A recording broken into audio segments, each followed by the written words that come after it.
जी नमस्कार, स्वागत है। आज का हमारा नया विषय वस्तु है आयोग। और आयोग में हम एक आयोग पढ़ेंगे जिसका नाम है चना आयोग। चना आयोग नहीं है, कौन सा आयोग है? सूचना आयोग। और ये सूचना आयोग कौन सा है? संघ वाला है, केंद्र वाला है या राज्य वाला है? तो ये है राज्य का। और क्योंकि हम राजस्थान पॉलिटी पढ़ रहे हैं तो राजस्थान पॉलिटी में हम कौन सा आयोग पढ़ेंगे? राजस्थान राज्य सूचना आयोग। मैं बार बार बता रहा हूं कि हमारा ऑनलाइन पढ़ने का जो मोड है वो परिवर्तित मोड है। अब ये मोड हमारा कैसा है, हमारा तरीका कैसा है? देखिए, प्रथम दृष्टिया जिस विषय वस्तु की पीपीटी आप बोर्ड पे देख पा रहे हैं वो विषय वस्तु एज ए पीडीएफ के रूप में आपको टेलीग्राम चैनल पर और ऐप के माध्यम से अवेलेबल करवा दिया गया है। तो जब भी आप इस जिस भी टॉपिक की क्लास लेने के लिए बैठे, आप अपने पेज पे अपने पास उस विषय वस्तु से संबंधित जो पीडीएफ नोट्स है अपने पास रखें। दूसरी बात है कि हम यहां पीपीटी का प्रयोग करते हुए क्यों पढ़ेंगे? ऐसा नहीं है कि हम बोर्ड वर्क करते हुए भी पढ़ सकते हैं, लेकिन समय की भी सीमाएं होती हैं। और अल्टीमेट हमारा पर्पज क्या है? अल्टीमेट हमारा पर्पज है कि चीजें याद होनी चाहिए। तो प्रथम दृष्टिया देखो, मैं जो पीपीटी पे लिखा हुआ है उसको रीडिंग करूंगा, पहला तरीका। दूसरा क्या है कि मैं फिर बोर्ड वर्क करूंगा। दूसरी मेथड में बोर्ड वर्क करते हुए जो भी टॉपिक है उसको हम समझेंगे। तीसरा तरीका क्या है कि मैं आपसे क्वेश्चन राइज करूंगा और आप आंखें बंद करके अपने मनोमस्तिष्क में उस क्वेश्चन का आंसर सोचना है। और चौथा स्टेप है कि मैं एक बार और रिवीजन करवा दूंगा। जब हम एक ही चीज को चार चार बार पढ़ेंगे तो भूलना तो असंभव है। बढ़ते हैं अपने टॉपिक पे। देखिए, मैं आयोग पढ़ा रहा हूं और आयोग के बारे में मैं आपको बार बार वापस बता रहा हूं कि हमारे यहां कमीशन कितने प्रकार के हो सकते हैं। एक कमीशन है जिसका नाम है संवैधानिक आयोग। संवैधानिक आयोग मीन्स कॉन्स्टिट्यूशनल कमीशन। और दूसरे आयोग हैं जिनको हम बोलेंगे संविधान इत्र। तो इसको हम बोल देंगे संवैधानित्र आयोग, एक्स्ट्रा कॉन्स्टिट्यूशनल कमीशन। इसको हम गैर संवैधानिक आयोग भी बोल सकते हैं। गैर संवैधानिक आयोग, याद रखें एक शब्द है असंवैधानिक आयोग। असंवैधानिक आयोग का तात्पर्य होता है वह आयोग जो संविधान के प्रावधान के अनुरूप नहीं है। संविधान के प्रावधान के अनुरूप नहीं है। जैसे हम नहीं है तो जैसे हम बात करेंगे, एक आयोग है जिसका नाम है NJSC, national judiciary appointment commission. माननीय सर्वोच्च न्यायालय ने कहा कि आपका जो एनजेएससी है, नेशनल जुडिशरी अपॉइंटमेंट कमीशन है, ये एक अनकॉन्स्टिट्यूशनल कमीशन है। ये एक असंवैधानिक आयोग है। इसका मीनिंग है यह आयोग संविधान के प्रावधानों के अनुरूप नहीं है। तो उसकी कहानी अलग है। इधर हमें समझना है आयोग दो है। एक आयोग है संवैधानिक आयोग और दूसरा कौन सा आयोग है? एक्स्ट्रा कॉन्स्टिट्यूशनल कमीशन, या इसको बोलते हैं नॉन कॉन्स्टिट्यूशनल कमीशन। पहले मैं बात करता हूं कि संवैधानिक आयोग क्या होता है। संवैधानिक आयोग का तात्पर्य होता है वह आयोग जिसका उल्लेख वह आयोग जिसका उल्लेख संविधान में होता है। संविधान में होता है वो आयोग तो कौन सा हो गया? संवैधानिक हो गया, कॉन्स्टिट्यूशनल कमीशन हो गया। उसके बाद में एक्स्ट्रा कॉन्स्टिट्यूशनल कमीशन या गैर संवैधानिक आयोग क्या है? गैर संवैधानिक आयोग है कि वह आयोग जिनका उल्लेख क्या नहीं है, जिनका उल्लेख संविधान में नहीं है। अब भाई, जिस आयोग का उल्लेख अगर संविधान में नहीं है तो फिर या तो उसको किसी न किसी कानून के तहत बनाना पड़ेगा या फिर हमारी कार्यपालिका की ओर से कोई आदेश जारी किया जाएगा, उसके माध्यम से बनाना पड़ेगा। तो अगर मान लीजिए कि कोई आयोग हमारी संसद या राज्य विधानमंडल द्वारा निर्मित विधि के तहत बनाया गया है तो उसको हम बोलते हैं सांविधिक आयोग या वैधानिक आयोग, लीगल कमीशन या स्टेचुरी कमीशन। लॉजिक समझिएगा, हमारा कॉन्स्टिट्यूशन कहता है कि हमारे यहाँ ये रूल ऑफ लॉ है, भारत में विधि का शासन है, भारत में कानून का शासन है। अगर भारत में विधि या कानून का शासन है तो हमारे यहाँ संस्था या तो संविधान में लिखी होनी चाहिए, क्योंकि देश का सर्वोच्च कानून कौन है? संविधान। या फिर कानून बनाएगी कौन? संघ स्तर पर कानून बनाएगी संसद, तथा राज्य स्तर पर कानून कौन बनाएगी? राज्य विधानमंडल। तो संसद एवं राज्य विधानमंडल द्वारा अगर निर्मित कोई कानून है और उसके द्वारा निर्मित कोई आयोग या संस्था है तो उस आयोग को हम कौन सा आयोग बोलेंगे? सांविधिक आयोग या वैधानिक आयोग, स्टेचुरी कमीशन। एक बात ये समझ में आ गई, कानून कौन बना सकती है? संसद भी बना सकती है और राज्य विधानमंडल भी बना सकती है। एक आयोग है जिसको हम बोलते हैं एग्जीक्यूटिव कमीशन, कार्यकारी आयोग। कार्यकारी आयोग क्या होता है? कार्यकारी आयोग का तात्पर्य होता है वह आयोग जिसका निर्माण कार्यपालिका के द्वारा एक आदेश जारी करके किया जाए, उस आयोग को हम कौन सा आयोग बोलते हैं? कार्यकारी आयोग या एग्जीक्यूटिव कमीशन। और कार्यकारी आयोग का उल्लेख ना तो संविधान में होता है, क्योंकि जिसका उल्लेख संविधान में उसको तो कौन सा आयोग बोल देंगे? संवैधानिक आयोग। और कार्यकारी आयोग का उल्लेख ना ही किसी कानून में होता है, अगर कानून में होता तो उसको हम कौन सा आयोग बोल देते? सांविधिक आयोग। इसका निर्माण केवल कार्यपालिका के एक आदेश से किया जाता है। जैसे मैं बात करूं नीति आयोग, नीति आयोग हम पढ़ेंगे आगे, NITI, NITI Aayog, national institute for transforming India. अब नीति आयोग का उल्लेख ना तो संविधान में है और ना ही किसी कानून में है, अपितु इसका निर्माण संघ की कार्यपालिका की ओर से एक आदेश जारी किया गया और उसके तहत इस आयोग का निर्माण हुआ है। और नीति आयोग 1 जनवरी 2015 से हमारे यहाँ कार्य कर रहा है। तो नीति आयोग को किस में रखोगे? कार्यकारी आयोग में। और जिसका उल्लेख कानून में है उसको हम किस में रखेंगे? सांविधिक आयोग में। और जिसका उल्लेख संविधान में है उसको हम किस में रखेंगे? बताओ, संवैधानिक आयोग में। और जिसका उल्लेख संविधान में है लेकिन न्यायपालिका ने बोल दिया है कि वो संविधान के प्रावधानों के अनुरूप नहीं है, तो उसको हम कौन सा आयोग बोलेंगे? बताओ, असंवैधानिक आयोग। अब वापस बताओ, इसी का मैं रिवीजन करवाता हूं। क्या पढ़ा रहा हूं बताओ? मैं पढ़ा रहा हूं आपको आयोग। बताओ कितने प्रकार के होते हैं जी? 2 प्रकार के। कौन कौन सा जी? एक को हम बोलेंगे बताओ संवैधानिक आयोग। संवैधानिक आयोग कौन सा? वह आयोग जिसका उल्लेख संविधान में होता है उसको हम कौन सा आयोग बोलते हैं? बताओ, संवैधानिक आयोग। एक होता है जी हमारे यहाँ गैर संवैधानिक आयोग बोल दो, या क्या बोलते हैं बताओ? संविधान इत्र आयोग। तो इसे संधि विच्छेद करके बना देंगे तो क्या बन जाएगा? संवैधानित्र, यानी एक्स्ट्रा कॉन्स्टिट्यूशनल कमीशन। और वह आयोग जिसका उल्लेख किसमें नहीं होता है? बताओ, संविधान में नहीं होता है। ये कितने प्रकार के बताए मैंने? 2। एक कौन सा आयोग बताओ देखें? सांविधिक आयोग। सांविधिक आयोग क्या होता है? वह आयोग जिसका निर्माण संसद या राज्य विधानमंडल विधि बनाकर करे, उस आयोग को हम कौन सा आयोग बोलेंगे? बताओ, सांविधिक आयोग बोलेंगे। उसके बाद में मैंने कौन सा आयोग बताया? बताओ, कार्यकारी आयोग। कार्यकारी आयोग ऐसा आयोग होता है जिसका उल्लेख ना तो संविधान में होता है और ना ही राज्य विधानमंडल एवं संसद के किसी कानून में होता है, अपितु ये तो कार्यपालिका के आदेश से बना हुआ होता है। जैसे कि कौन सा आयोग? नीति आयोग। इतनी बात समझ में आ गई।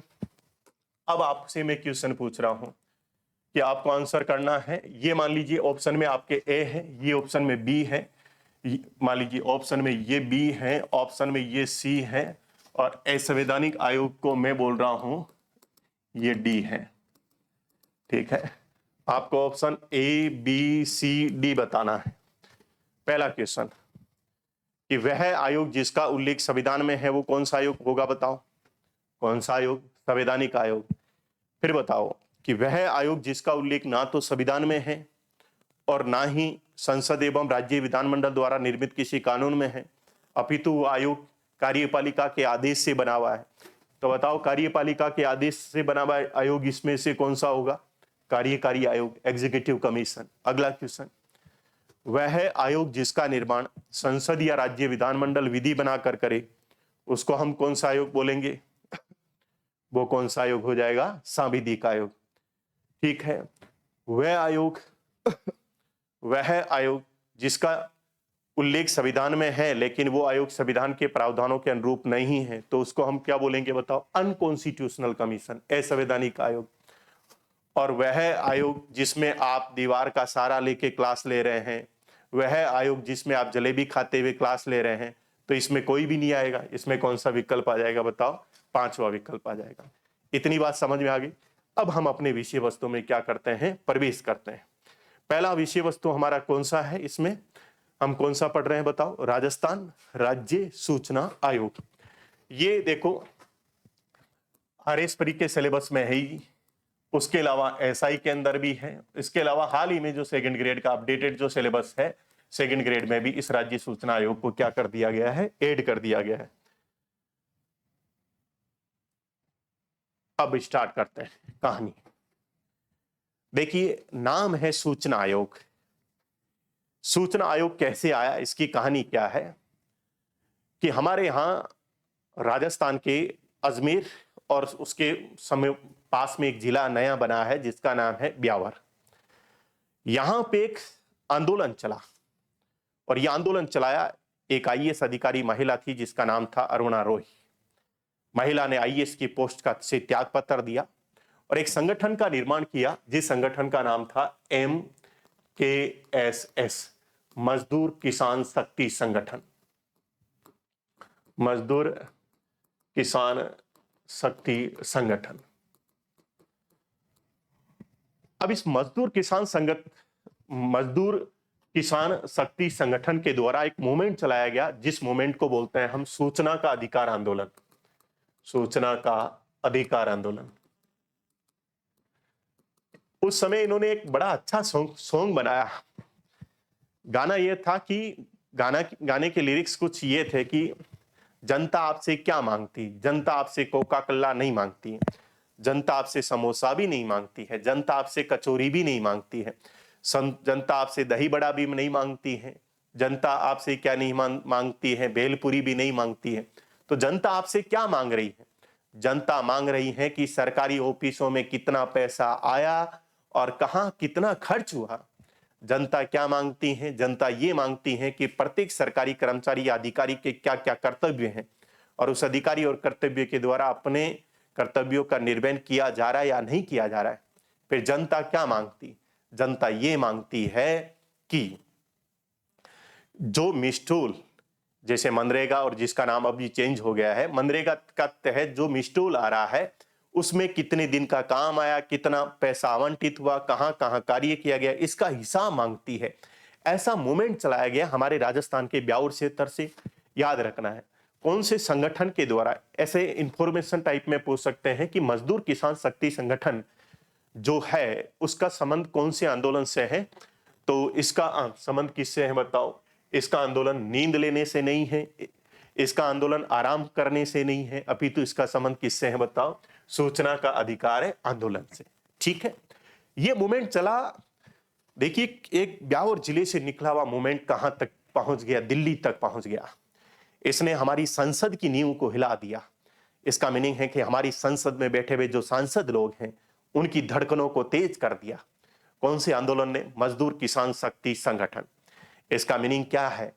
जब आम जनता अगर अपनी मांगों को लेकर जागरूक हो जाए तो वो संसद में बैठे हमारे सांसदों की धड़कनों को भी तेज कर सकते हैं। तो ऐसे में उस समय की डॉक्टर मनमोहन सिंह की सरकार के द्वारा, मन्नू भाई की सरकार के द्वारा, जो यूपीए की सरकार थी, जो यूनाइटेड प्रोग्रेसिव अलायंस, जो संयुक्त प्रगतिशील गठबंधन था, उसकी सरकार के द्वारा क्या किया जाता है? एक अधिनियम पारित किया जाता है, कानून पारित किया जाता है, जिसका नाम था सूचना का अधिकार अधिनियम 2005, राइट टू इंफॉर्मेशन एक्ट 2005, जो कि 12 अक्टूबर 2005 से क्या होता है? लागू होता है। कौन सा कानून आता है? आरटीआई, फेवरेट नाम है, सुना है आपने, आरटीआई एक्ट 2005। किसकी सरकार बताओ? डॉक्टर मनमोहन सिंह की सरकार। कौन सा गठबंधन? यूपीए, यूनाइटेड प्रोग्रेसिव अलायंस का गठबंधन है। और उनके द्वारा एक क्या पारित किया जाता है? कानून पारित किया जाता है, जिसका नाम था राइट टू इंफॉर्मेशन एक्ट 2005, जो 12 अक्टूबर 2005 से क्या हुआ? लागू हुआ। वो डेट आप साइड में रहने दो भी। अब इस अधिनियम की धारा 15 के तहत, इस अधिनियम की कौन सी धारा के तहत? धारा 15 के तहत यह प्रोविजन किया गया कि प्रत्येक राज्यों की सरकारें, स्टेट गवर्नमेंट एक नोटिफिकेशन जारी करके अपने अपने राज्यों में किसका गठन करेगी? राज्य सूचना आयोग का गठन करेगी। कौन गठन करेगी? राज्य सरकारें। क्या जारी करके? अधिसूचना जारी करके। लेकिन आप मेरे को यह बताओ, जो राजस्थान में जो राज्य सूचना आयोग बनेगा, यह राजस्थान राज्य सूचना आयोग का गठन क्या संविधान के किसी आर्टिकल के तहत किया जा रहा है या अधिनियम की किसी धारा के तहत किया जा रहा है? तो इस आयोग का गठन तो अधिनियम की किसी धारा के तहत किया जा रहा है। और अधिनियम की धारा क्या है? कौन सा अधिनियम है? Right to information act. और कौन सी धारा है? धारा नंबर 15। इसके तहत किसका गठन किया जा रहा है? राजस्थान राज्य सूचना आयोग। अभी अभी मैंने आपको समझाया, जिस आयोग का गठन किसी कानून के तहत होता है, वो कानून चाहे संसद बनाए, वो कानून चाहे राज्य विधानमंडल बनाए, उस आयोग को हम कौन सी संस्था बोलते हैं? उस आयोग को हम बोलते हैं सांविधिक संस्था या वैधानिक निकाय या स्टैच्यूटरी कमीशन। तो इसीलिए बताओ, ये कौन सा आयोग हुआ? राजस्थान राज्य सूचना आयोग कौन सा आयोग है? बताओ। एक सांविधिक आयोग है, एक वैधानिक निकाय है। लेकिन किसी के माइंड में यह चल सकता है कि सर, जब केंद्र में केंद्रीय सूचना आयोग होता है और राज्य में एक राज्य सूचना आयोग होता है, तो क्या राज्य सूचना आयोग केंद्रीय सूचना आयोग के अधीन कार्य करेगा या स्वायत्त होगा? देखिए, हमारे यहां संघीय शासन प्रणाली है। संघीय शासन प्रणाली कहती है संघ सरकार अपनी संघ सूची के विषयों पर और समवर्ती सूची के विषयों पर कार्य करे, और राज्य सरकार अपनी राज्य सूची और समवर्ती सूची के विषयों पर कार्य करे। तो क्या ये आयोग उसके अधीन होगा या स्वायत्त होगा? तो राज्य सूचना आयोग केंद्रीय सूचना आयोग के अधीन नहीं होगा, अपितु अपने आप में कैसी संस्था है? एक स्वायत्त संस्था है, एक ऑटोनोमस इंस्टीट्यूशन है। देखिए, जब किसी व्यक्ति को अगर मैं स्वतंत्रता देता हूं तो उसको हम स्वतंत्रता ही बोलते हैं, फ्रीडम ही बोलते हैं। लेकिन अगर किसी संस्था को स्वतंत्रता दे दी जाए, किसी इंस्टीट्यूशन को अगर स्वतंत्रता दे दी जाए, तो उसको हम बोलते हैं स्वायत्तता। तो देखो, ये स्वायत्त शासी संस्था है। जैसे में हम पढ़ेंगे कि आरपीएससी एक स्वायत्त संस्था है। क्या आरपीएससी यूपीएससी का अधीन है? क्या नहीं भाई, यूपीएससी अपने एग्जाम करवाए, आरपीएससी अपने एग्जाम करवाए। उसी प्रकार केंद्र का निर्वाचन आयोग अलग है, राज्य का निर्वाचन आयोग अलग है। क्या राज्य का निर्वाचन आयोग केंद्र वाले निर्वाचन आयोग के अधीन रहेगा? नहीं रहेगा, वो तो अपने आप में स्वायत्त है। उसी प्रकार से क्या राजस्थान का राज्य सूचना आयोग केंद्रीय सूचना आयोग के अधीन है या अपने आप में स्वायत्त है? अपने आप में स्वायत्त है, अपने विषयों पर कार्य कर रहा है। इतने में मैंने क्या बताया उसको समझिए। मैंने कहा राजस्थान के ब्यावर क्षेत्र में से एक आंदोलन चला जिसको हम बोलते हैं मजदूर किसान। जो आंदोलन चलाया वो कौन से संगठन ने चलाया? मजदूर किसान शक्ति संगठन के द्वारा। और ये कहां से चला था? ये हमारे राजस्थान के कौन से क्षेत्र से? उस समय अजमेर में पड़ता था, और अब ब्यावर आपको पता है कि नया क्या बन गया? बताओ, जिला बन गया, वहां से चला। अब उसके बाद में हमारी संसद ने एक कानून पारित किया जिसका नाम था राइट टू इंफॉर्मेशन एक्ट 2005। और राइट टू इंफॉर्मेशन एक्ट 2005 की धारा जो 15 है, धारा 15 ये कहती है कि प्रत्येक राज्य की सरकार या स्टेट गवर्नमेंट एक नोटिफिकेशन जारी करके क्या कर सकती है? बताओ, राज्य सूचना आयोग की स्थापना कर सकती है। और क्योंकि राजस्थान में स्थापना करेंगे तो इस आयोग का हम नाम क्या बोल देंगे? राजस्थान राज्य सूचना आयोग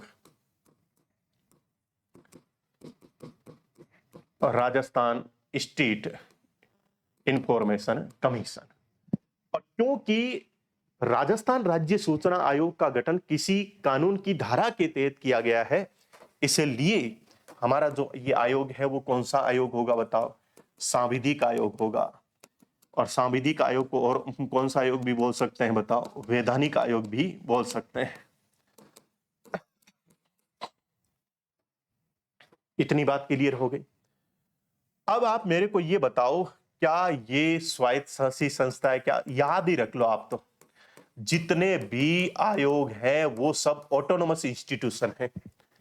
आपके सिलेबस में जितने भी, कहने का मीनिंग है कि इन आयोगों में ज्यादा कार्यपालिका का या सरकार का ज्यादा हस्तक्षेप नहीं होता है। ये अपने जो कार्य क्षेत्राधिकार है, अपना जो जूरिडिक्शन है, उस क्षेत्राधिकार में ये कार्य करने के लिए क्या होते हैं, स्वतंत्र होते हैं। इसका मीनिंग है कौन सी संस्था हो गई बताओ, ऑटोनोमस इंस्टीट्यूशन भी हो गई। इतनी बात आपको क्लियर हो गई, ठीक है जी। मैंने कहा धारा 15 में ये बोला गया कि राज्य सरकारें अपनी नोटिफिकेशन जारी करेगी, अधिसूचना जारी करेगी। तो क्या राजस्थान सरकार भी कभी ना कभी तो अधिसूचना जारी करेगी? तो भाई साहब, राजस्थान सरकार को ये टाइम मिला कब जाके, 13 अप्रैल 2006 को। 13 अप्रैल 2006 को हमारे राजस्थान सरकार के गजट में, जो राजस्थान सरकार अपना लेटर जारी करती है उसको हम बोलते हैं राजपत्र या गजट बोलते हैं। तो राजस्थान सरकार 13 अप्रैल 2006 को अपने गजट में या राजपत्र में एक अधिसूचना जारी करती है। और किसकी स्थापना के लिए अधिसूचना जारी की जाती है? राजस्थान राज्य सूचना आयोग की स्थापना की अधिसूचना या नोटिफिकेशन क्या किया जाता है, जारी किया जाता है। कब जारी किया जाता है? अभी के लिए याद मत करो, अभी याद हो जाएगा अपने आप, है ना। लेकिन अभी नोटिफिकेशन जारी हुआ है, अधिसूचना जारी हुआ है, क्या अभी आयोग बन गया? क्या नहीं बना। भाई, आयोग क्रियाशील या कार्य करना कब प्रारंभ करेगा? जब आयोग के अध्यक्ष की या जो भी आयुक्त होगा उसकी हम नियुक्ति करेंगे। तो 13 तारीख के 5 दिन बाद में, ऐसे ही याद रखना है, 13 तारीख के कितने दिन बाद में बताओ? 5 दिन बाद में हमारे राजस्थान के राज्यपाल को मिला टाइम, और राजस्थान के राज्यपाल ने बुलाया, भाई साहब किसको बुलाया? एमडी कोरोनी। क्या नाम है? एमडी कोरोनी। और इसको राजस्थान राज्य सूचना आयोग का प्रथम राज्य सूचना आयुक्त बना दिया गया, स्टेट इंफॉर्मेशन कमिश्नर के रूप में नियुक्त कर दिया गया। कब नियुक्त किया गया? 18 अप्रैल 2006 को। क्योंकि इसी तिथि को यूं नियुक्त किया गया, भाई चेयरमैन आके या कमिश्नर आके इसी दिन कुर्सी पर बैठा, तो किस दिन से यह क्रियाशील हुआ? यह क्रियाशील हुआ 18 अप्रैल 2006 से। कुछ भी है, दो चीजें याद रखनी है। पहली चीज आप याद रखो, दो डेट है, एक है 18 अप्रैल 2006। देखिए, पहले तो मैं ये डेट याद करवाता हूं। 18 अप्रैल 2006 को क्या होता है? हमारा राजस्थान राज्य सूचना आयोग में प्रथम राज्य सूचना आयुक्त की क्या होती है? प्रथम सूचना आयुक्त नियुक्त होता है। और क्योंकि प्रथम सूचना आयुक्त नियुक्त होता है, इसीलिए इसी दिन से हमारा राजस्थान राज्य सूचना आयोग क्या होता है? क्रियाशील होता है। इसके अलावा देखो, आपको याद करना है इसके 6 वर्ष बाद में और क्या हुआ। 3 डेट याद रख लेना यही। 18 अप्रैल 2012 को मैं आगे याद करवाऊंगा। 18 अप्रैल 2012 को क्या हुआ था? राजस्थान की विधानसभा की ओर से एक संकल्प पारित किया गया था। और वो संकल्प पारित किस लिए किया गया था? राजस्थान के अंदर क्या बनाने के लिए? राजस्थान में विधान परिषद का गठन किया जाए, इसके लिए राजस्थान की विधानसभा की ओर से एक संकल्प पारित होता है। वो कब होता है? 18 अप्रैल 2012 को। एक डेट और याद रख लो इसी के साथ साथ, कौन सी? 18 अप्रैल 1948 को राजस्थान के एकीकरण की प्रक्रिया में कुछ हुआ था क्या? यहां हुआ था जी, हमारे यहाँ संयुक्त राजस्थान बना था। जब राजस्थान की एकीकरण की प्रक्रिया पढ़ते हैं तो पढ़ते हैं 18 अप्रैल 1948 में क्या हुआ? संयुक्त राजस्थान बना। 18 अप्रैल 2012 को क्या हुआ कि राजस्थान की विधानसभा की ओर से एक संकल्प पारित होता है, और उस संकल्प के तहत क्या होता है? राजस्थान में बोला जाता है कि विधान परिषद का गठन किया जाना चाहिए। पढ़ेंगे आगे हम, फिर वापस रिपीट कराऊंगा वहां पे। और 18 अप्रैल 2006 को राजस्थान राज्य के राज्यपाल के द्वारा प्रथम राज्य सूचना आयुक्त एमडी कोरोनी की नियुक्ति कर दी जाती है, उनको शपथ भी दिला दी जाती है। तो इसी दिन से ये आयोग क्रियाशील होता है। तो डेट कौन सी याद रखोगे? 18 अप्रैल। लेकिन फिर 13 अप्रैल को कैसे याद रखोगे? याद रखना, इससे 5 दिन पहले अधिसूचना जारी हुई थी। कौन सी डेट से 5 दिन पहले? ये डेट याद रख लो, और फिर क्या बोलोगे कि 18 अप्रैल से 5 दिन पहले क्या जारी हुई थी बताओ? अधिसूचना जारी हुई थी, नोटिफिकेशन जारी हुआ था। तो नोटिफिकेशन कब जारी हुआ राजस्थान राज्य सूचना आयोग का? ये हमारे यहाँ 13 अप्रैल 2006 को। ठीक है जी, यह मैंने यहां तक की पहली स्लाइड समझाई है। क्या समझाया? 1 मिनट वापस बोलता हूं पूरी कहानी, और फिर आपसे क्वेश्चन पूछूंगा। बात क्या देखो, राजस्थान के अजमेर ब्यावर क्षेत्र में एक संगठन था जिसका नाम था मजदूर किसान शक्ति संगठन। उसके द्वारा एक आंदोलन चलाया गया जिसका नाम था सूचना का अधिकार आंदोलन, और इस आंदोलन का प्रभाव हमारी संसद तक पहुंचा। उसके बाद में हमारी संसद ने एक कानून बनाया जिसका नाम था राइट टू इंफॉर्मेशन एक्ट 2005। ये कानून कब से लागू होता है? ये कानून लागू होता है हमारे यहाँ 12 अक्टूबर 2005 से। ठीक है, अब इस कानून की धारा 15 में ये प्रोविजन था कि प्रत्येक राज्य क्या करेंगे, अपने राज्यों में एक राज्य सूचना आयोग का गठन करने की अधिसूचना जारी करेगी। और कौन जारी करेगी? बाकी राज्य की सरकार।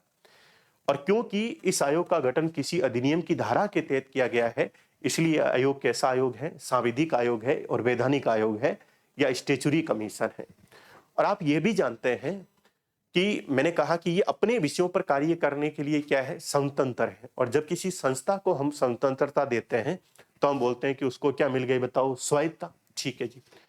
उसके बाद में डेट कौन सी याद रखोगे? 18 अप्रैल 2006 कि भाई साहब 18 अप्रैल 2006 से हमारा राजस्थान राज्य सूचना आयोग क्रियाशील हुआ, क्योंकि इसी दिन एमडी कोरोनी भाई साहब को पहले दिन बैठाया था कुर्सी पे। तो फिर आपसे पूछ ले अधिसूचना कब जारी हुई थी? वो डेट याद नहीं रखना है, एक ही डेट याद करके जानी है एग्जाम में। वो कब? उससे 5 दिन पहले। उससे 5 दिन पहले मतलब कब? 13 अप्रैल 2006 को राजस्थान सूचना आयोग की स्थापना की जो अधिसूचना है वो क्या हुई थी? बताओ, जारी हुई थी। ये साथियों हमारा तरीका है। पहली स्लाइड पढ़ ली कंप्लीट, उसके हमने बना लिए फ्लो चार्ट में नोट्स। आपको देखो रिटर्न नोट्स आपको मिल जाएंगे लिखे हुए। आप चाहो तो अब जब भी पढ़ो अपने साथ में एक पेन कॉपी रखो और ऐसे फ्लो चार्ट बनाते जाओ, है ना। साथ साथ में जब आप ऐसे एक्सरसाइज करते जाओ ये लिखने की, तो आपको पढ़ते पढ़ते नींद नहीं आएगी, क्योंकि ऑनलाइन एजुकेशन में पढ़ना आसान काम नहीं है। समझ रहे हो आप? ठीक है जी, चलो जी बढ़े आगे। अब इस राज्य सूचना आयोग के संगठन और नियुक्ति की बात की गई है। ठीक है, अब इसके संगठन और नियुक्ति का प्रोविजन क्या है? सिंपल सिंपल बात है। देखो, राज्य सूचना आयोग में एक तो होगा जिसको हम बोलेंगे राज्य मुख्य सूचना आयुक्त। एक तो इसका हेड होगा। किसका? राजस्थान राज्य सूचना आयोग का जो हेड होगा, उस हेड को हम क्या बोलेंगे? बताओ, आयुक्त बोलेंगे, कमिश्नर बोलेंगे। किसका कमिश्नर बोलेंगे? बताओ, सूचना आयोग का, तो इसलिए बोल दिया सूचना आयुक्त। और भाई साहब ये उस आयोग का क्या है? हेड है, चीफ है, इसलिए क्या बोल दिया? बताओ, मुख्य। और कहां पे? बताओ, संघ में है या राज्य में? कहां पे? बताओ, संघ में। इसीलिए हम इसको बोल देंगे स्टेट चीफ इंफॉर्मेशन कमिश्नर, राज्य मुख्य सूचना आयुक्त। और आवश्यकता अनुसार मैक्सिमम क्या होंगे? अधिकतम अन्य 10 क्या होंगे? बताओ, सूचना आयुक्त होंगे। अगर मैं बात करूं कंपोजिशन की, राज्य सूचना आयोग की संरचना की बात करूं, तो राज्य सूचना आयोग में क्या होगा? एक तो क्या होगा जी हमारा? एक तो हेड होगा, और जो हेड होगा वो कहां पे है? बताओ, राज्य में। ये भाई साहब यहाँ पे चीफ है, मुख्य है, और किसका है? बताओ, सूचना का आयोग का। इसलिए उसको तो क्या बोल देंगे? राज्य मुख्य सूचना आयुक्त। और मैक्सिमम जो सूचना आयुक्त है वो इंफॉर्मेशन कमिश्नर है, वो क्या कितने हो सकते हैं? ये ध्यान रखने, वर्तमान में कितने हैं उससे भी ज्यादा महत्वपूर्ण ये है कि मैक्सिमम कितने हो सकते हैं? अधिकतम सूचना आयुक्त, यानी कि इंफॉर्मेशन जो कमिश्नर है वो कितने हो सकते हैं? हमारे 10 हो सकते हैं। ठीक है, ओके जी, ये हमारा कंपोजिशन वाला पार्ट हो गया। तो ये लाइन हो गई कि राज्य सूचना आयोग में एक राज्य मुख्य सूचना आयुक्त होगा और आवश्यकता अनुसार मैक्सिमम कितने हो सकते हैं? बताओ, 10। वर्तमान में कितने हैं वो ज्यादा महत्वपूर्ण नहीं है। राज्य मुख्य सूचना आयुक्त तथा अन्य सूचना आयुक्तों की नियुक्ति, देखो लॉजिक समझो। अपॉइंटमेंट, जितने भी आयोग हैं उनके अध्यक्ष और सदस्यों का क्या होने वाला है? अपॉइंटमेंट होने वाला है। और अगर वो आयोग संघ स्तर का है तो वो संघ की कार्यपालिका के प्रमुख की ओर से उसके अध्यक्ष और सदस्यों की नियुक्ति की जाएगी। और संघ की कार्यपालिका का अध्यक्ष कौन होता है? राष्ट्रपति। तो वहां पे नियुक्ति कौन करेगा? बताओ, राष्ट्रपति। कौन कौन से आयोगों की? जो संवैधानिक आयोग है और जो वैधानिक या सांविधिक आयोग है, उनके अध्यक्ष और सदस्यों की नियुक्ति संघ स्तर पे कौन करता है? राष्ट्रपति। लेकिन वो अगर आयोग किसका है? बताओ, राज्यों का है।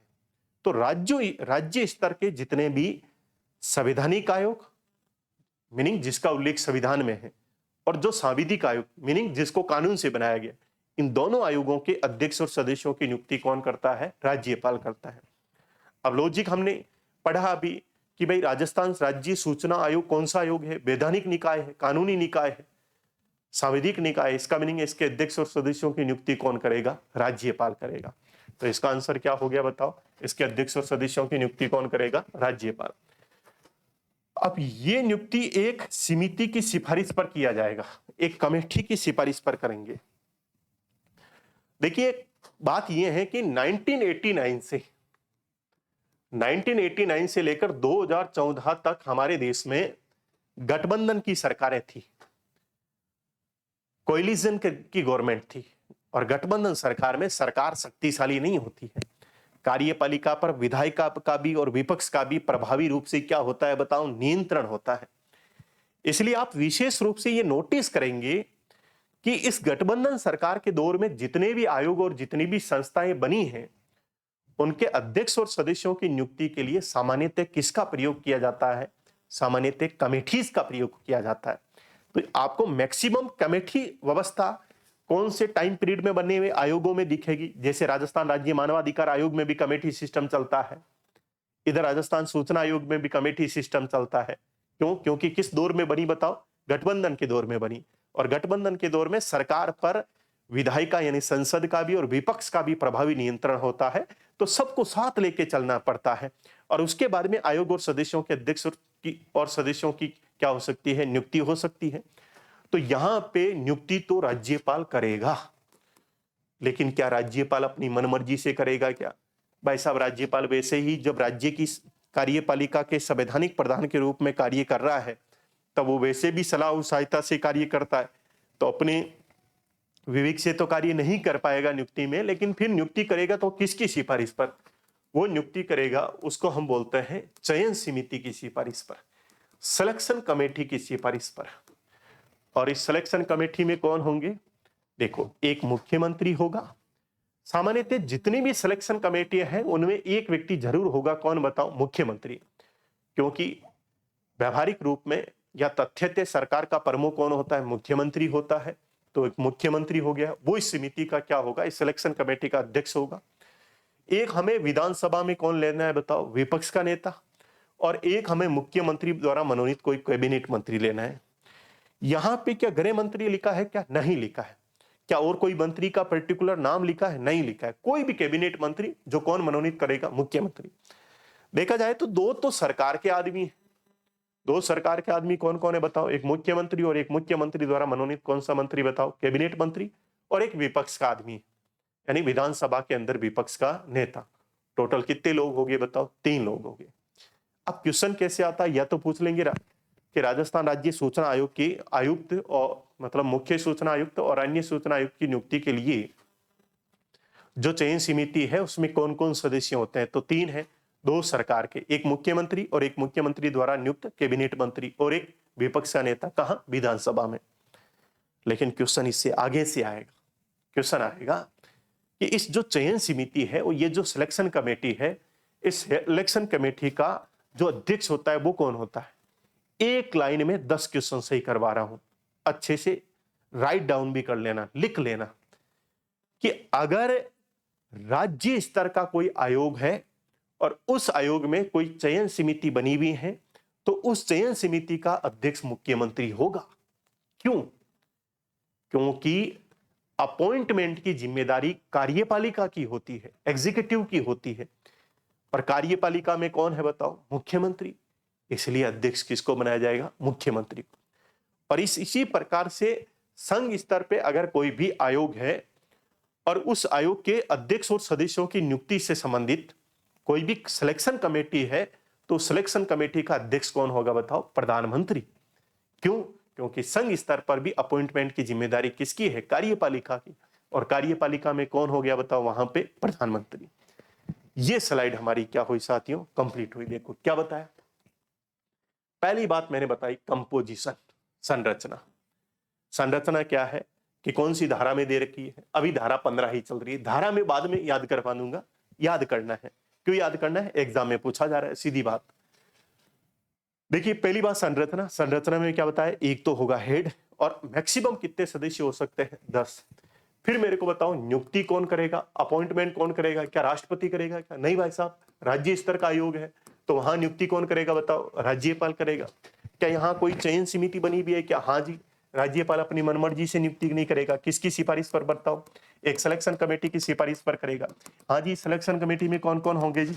इस सिलेक्शन कमेटी में एक तो रखा ही जी, किसको रखना है जी? मुख्यमंत्री। और मुख्यमंत्री को इसका क्या बना दो बताओ? इसका प्रमुख अध्यक्ष बना दो। जो सिलेक्शन कमेटी है उस सिलेक्शन कमेटी का अध्यक्ष कौन है? मुख्यमंत्री। और एक मुख्यमंत्री द्वारा नियुक्त कौन सा मंत्री हो जाएगा बताओ? कैबिनेट मंत्री। कैबिनेट मंत्री। एक किसको रखना है बताओ? विधानसभा में कौन सा नेता? विपक्ष का नेता, लीडर ऑफ अपोजिशन। कहां पे? हमारी लेजिस्लेचर असेंबली में। ठीक है, अच्छे से देखो, क्या यहाँ पे मैंने विधानसभा अध्यक्ष लिखा है कहीं चयन समिति में? इधर विधानसभा अध्यक्ष नहीं है। जब हम राज्य मानवाधिकार आयोग पढ़ते हैं तो राज्य मानवाधिकार आयोग में चयन समिति में 4 लोग होते हैं। एक नया और होता है, वहां पे कैबिनेट मंत्री की जगह गृह मंत्री होता है, तो मंत्री तो होता ही है। 2 तो ये हो गए।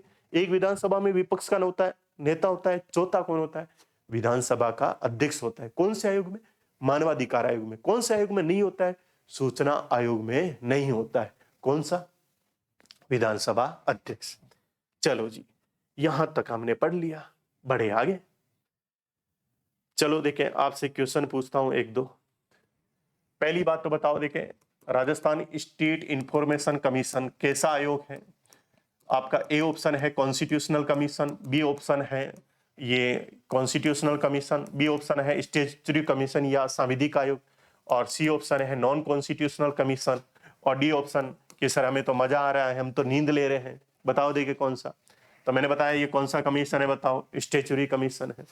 फिर बताओ, राजस्थान राज्य सूचना आयोग में अधिकतम सदस्य एक तो अध्यक्ष होगा। अधिकतम सदस्य कितने हो सकते हैं? क्या अधिकतम सदस्य 1000 हो सकते हैं क्या? अरे भाई साहब, 1000 से क्या करोगे?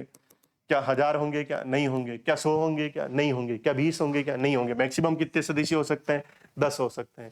थोड़ा उल्टा सीधा याद करना है, चीजें याद हो जाएगी। ठीक है, फिर बताओ नियुक्ति कौन करेगा? क्या बताओ, राजस्थान राज्य सूचना आयोग के जो आयुक्त थे उसकी नियुक्ति आप करोगे क्या? नहीं करेंगे। क्या मैं करूंगा क्या? नहीं करेंगे। तो फिर कौन नियुक्ति करेगा? भाई साहब सीधा ही कॉन्सेप्ट है, राज्य का अगर कोई आयोग है तो नियुक्ति करने की जिम्मेदारी है किसकी बताओ? राज्यपाल की। क्या राज्यपाल अपनी इच्छा से करेगा क्या? नहीं भाई साहब, जब राज्यपाल राज्य की कार्यपालिका के रूप में काम करता है तो अपनी इच्छा से कुछ काम नहीं करता है। और यहाँ पे एक चयन समिति होगी। चयन समिति में कितने सदस्य होंगे? 300 होंगे क्या? अरे नहीं भाई, 300 नहीं होंगे। कितने होंगे चयन समिति में बताओ? 3 लोग।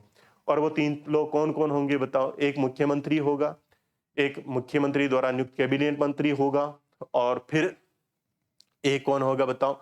विधानसभा में विपक्ष का नेता होगा। यहाँ पे ये 3 का नाम लिखना है, लेकिन साथ में क्या करना है? अपने नोट्स में विधानसभा अध्यक्ष का नाम लिखो पहले, और फिर उसको ऐसे काटना है कि भाई साहब यहाँ अपॉइंटमेंट में जो समिति बनती है उसमें कौन नहीं होता है? विधानसभा अध्यक्ष नहीं होता है। ये तो किस में होता है? हमारे Rajasthan state human rights commission के अंदर ये विधानसभा अध्यक्ष भी होता है। वहां पे कितने लोग होते हैं? 4। इधर कितने लोग होते हैं? 3। कौन सा होता है, कौन सा नहीं होता है? एकदम रफ कॉपी टाइप की कॉपी लेके बैठो, नोट्स बनाते जाओ, ऐसे मेहनत करते जाओ, तब ऑनलाइन क्लास का हमारा जो पर्पज है वो सोल्व हो सकता है। क्योंकि ऑफलाइन और ऑनलाइन क्लास की अलग अलग सीमाएं हैं साथियों, बार बार मैं बता रहा हूं आपको। ठीक है, नोट लिखा है, कोई स्पेशल बात नहीं है, नॉर्मल पढ़ना है। ठीक है, रटने की कोई जरूरत नहीं। अगर किसी भी दल को विपक्षी दल की मान्यता प्राप्त नहीं होती है तो दूसरे सबसे बड़े दल के नेता को समिति में शामिल होना होता है। देखिए, हमारी राजस्थान की विधानसभा में अगर किसी को विपक्ष पार्टी का दर्जा प्राप्त करना है तो उसका तरीका क्या है कि उस राजनीतिक पार्टी के पास में राजस्थान की विधानसभा में 200 सीटें हैं, कुल सीटों का 1/10 सीटें उसके पास में होनी चाहिए। तो इसका मीनिंग है राजस्थान की विधानसभा में अगर किसी पार्टी को विपक्ष पार्टी का दर्जा चाहिए तो उस राजनीतिक पार्टी के पास कम से कम 20 सीटें होनी चाहिए। लेकिन मान लीजिए कि एक भी पॉलिटिकल पार्टी जो सरकार में है उसके पास में तो भाई 100+ सीटें है ही, लेकिन बाकी एक भी पॉलिटिकल पार्टी ऐसी नहीं है जिसके पास में 20 सीटें हो। मान लो किसी के पास 18 है, किसी के पास 19 है, किसी के पास 17 है। तो क्या बोला गया है, अगर किसी भी दल को विपक्षी दल की मान्यता प्राप्त नहीं है तो सबसे बड़ा दल कौन सा हुआ? 19 वाला। उस दल के नेता को यहाँ पे विपक्ष विधानसभा में क्या मान लिया जाएगा? विपक्ष का नेता मान लिया जाएगा, और उसको उस चयन समिति में क्या कर लिया जाएगा? शामिल कर लिया जाएगा। भाई ये बात इसलिए लिख दी कल को किसी पॉलिटिकल पार्टी को अगर विपक्ष का नेता प्राप्त नहीं कर मिल पाया तो सरकार अपनी मनमानी कर सकती है कि भाई साहब किसी भी पार्टी को विपक्ष का दर्जा ही नहीं मिला तो हम तो किसी और नेता से पूछेंगे नहीं, एक तो मुख्यमंत्री हो गया, कैबिनेट मंत्री हो गया। नहीं भाई साहब, पूछना है जो सबसे बड़ी पार्टी वाला था। ठीक है, ज्यादा महत्वपूर्ण नहीं है, रीडिंग करना है। उसके बाद में क्या बताओ, निर्हरता, अयोग्यताएं। इसकी योग्यताएं और अयोग्यताएं भी ज्यादा कोई स्पेशल पॉइंट नहीं है, जनरल पॉइंट है। और जनरल पॉइंट से क्वेश्चन नहीं बनता है कि आयोग के अध्यक्ष व सदस्य विधानमंडल और संसद का सदस्य ना हो।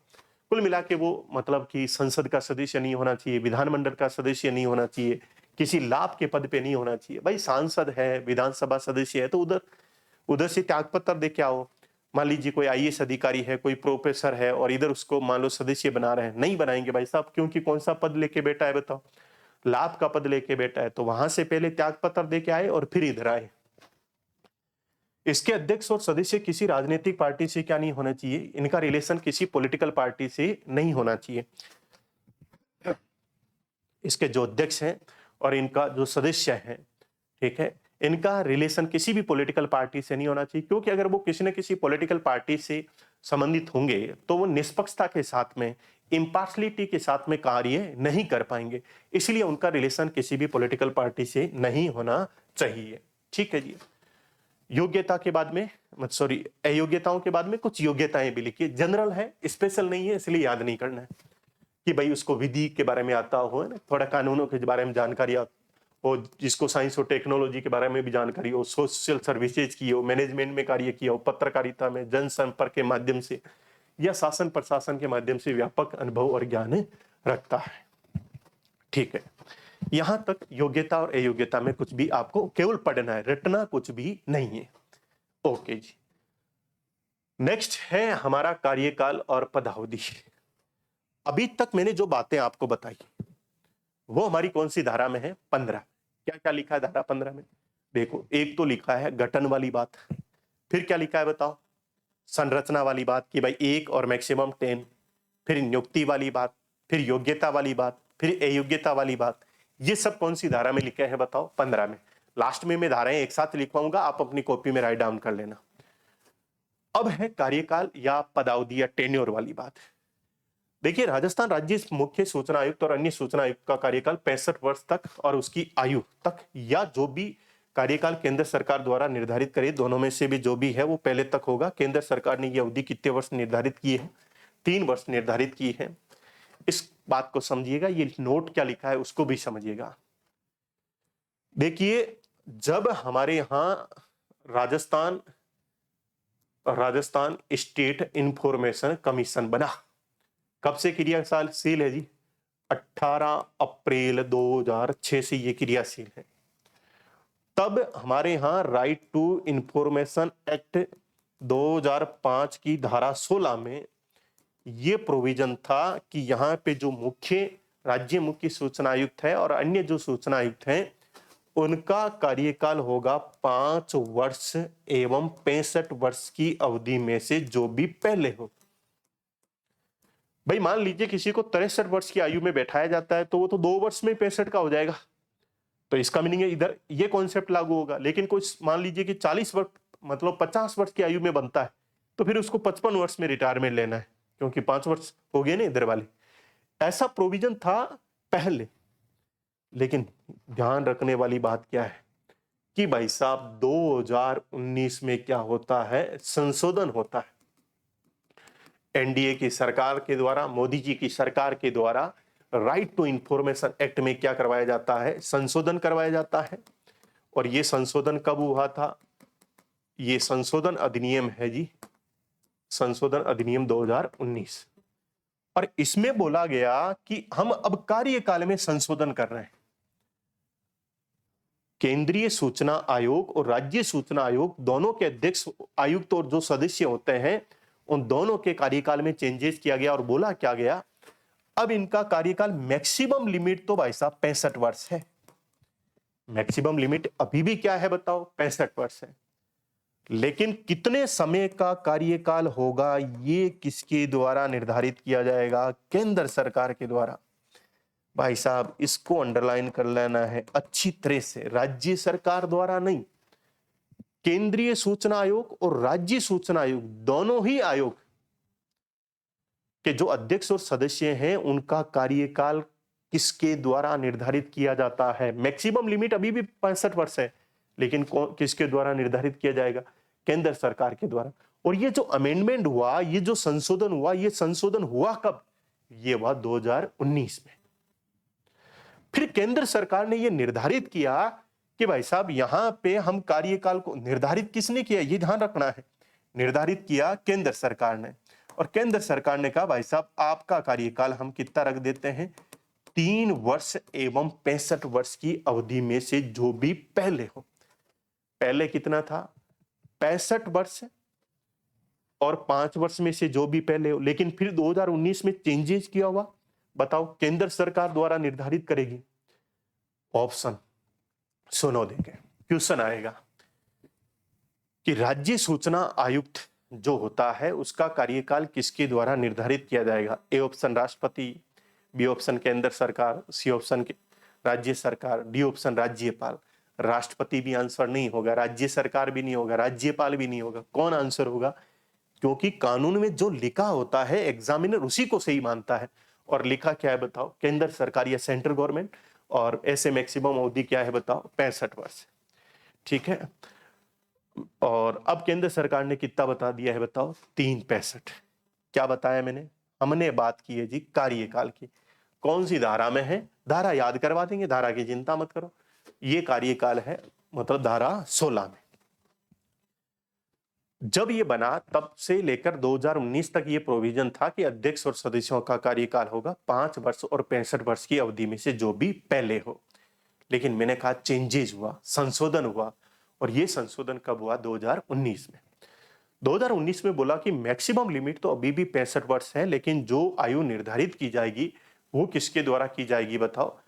लेकिन मिनिमम पहले अगर हटाना है तो किसके द्वारा डिसाइड किया जाएगा? केंद्र सरकार के द्वारा। फिर केंद्र सरकार ने खुद ने वापस से नोटिफिकेशन जारी करके, कानून में अभी भी केंद्र सरकार द्वारा निर्धारित किया जाएगा, लेकिन केंद्र सरकार ने निर्धारित करने के लिए भी तो कोई ना कोई नोटिफिकेशन निकाला होगा। केंद्र सरकार ने जो नोटिफिकेशन निकाला उसमें ये बोला कि अब जो केंद्रीय सूचना आयोग वाले जो भी अध्यक्ष और सदस्य होते हैं और राज्य वाले भी, दोनों के अध्यक्ष और सदस्यों का मैक्सिमम कार्यकाल 65 वर्ष और 3 वर्ष की अवधि में से जो भी पहले होगा। किसने निर्धारित किया है? ये क्वेश्चन एग्जाम में छप रहा है और मुझे दिख रहा है, याद कर लेना जी।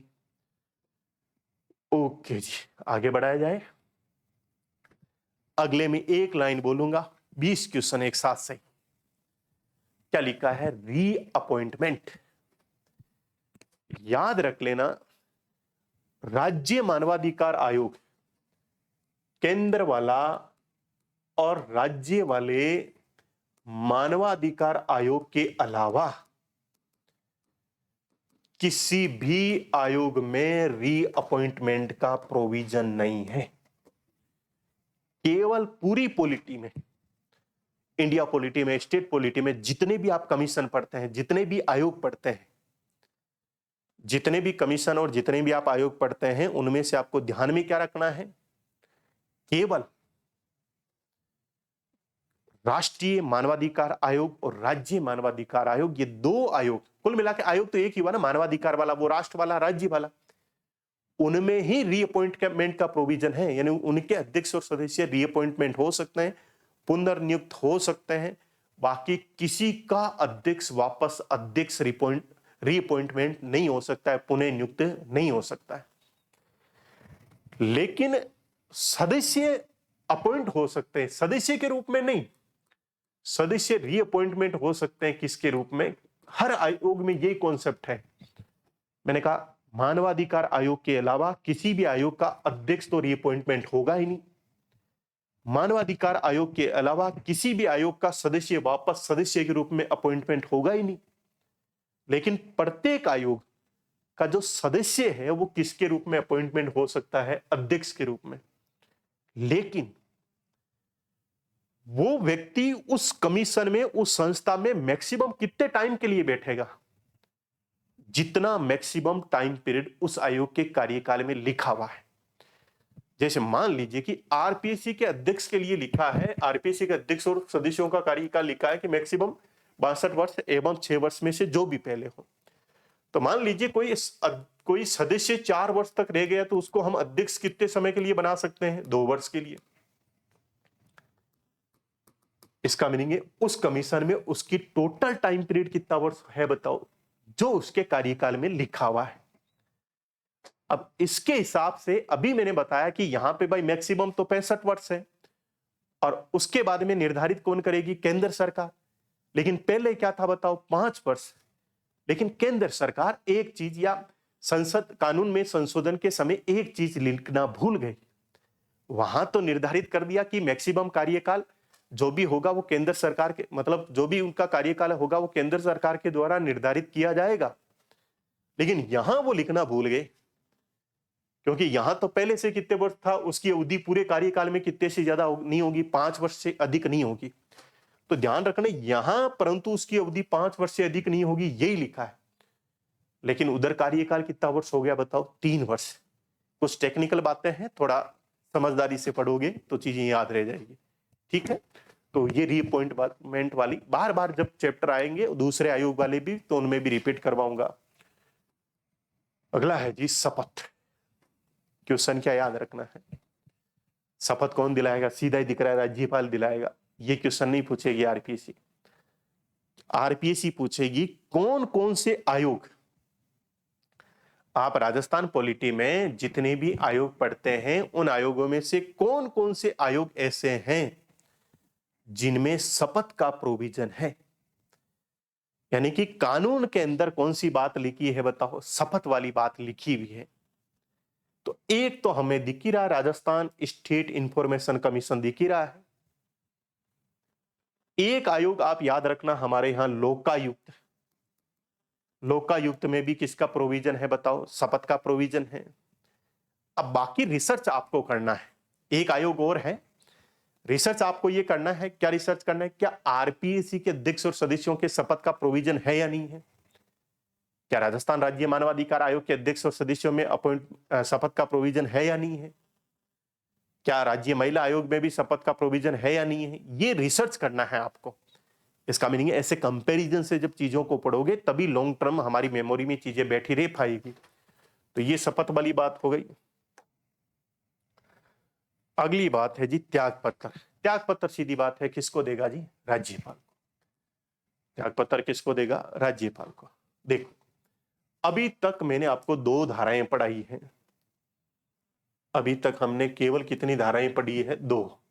मैंने कहा राज्य सूचना आयोग वाला चैप्टर स्टार्ट कौन सी धारा से होता है? 15 से। धारा 15 और धारा 16।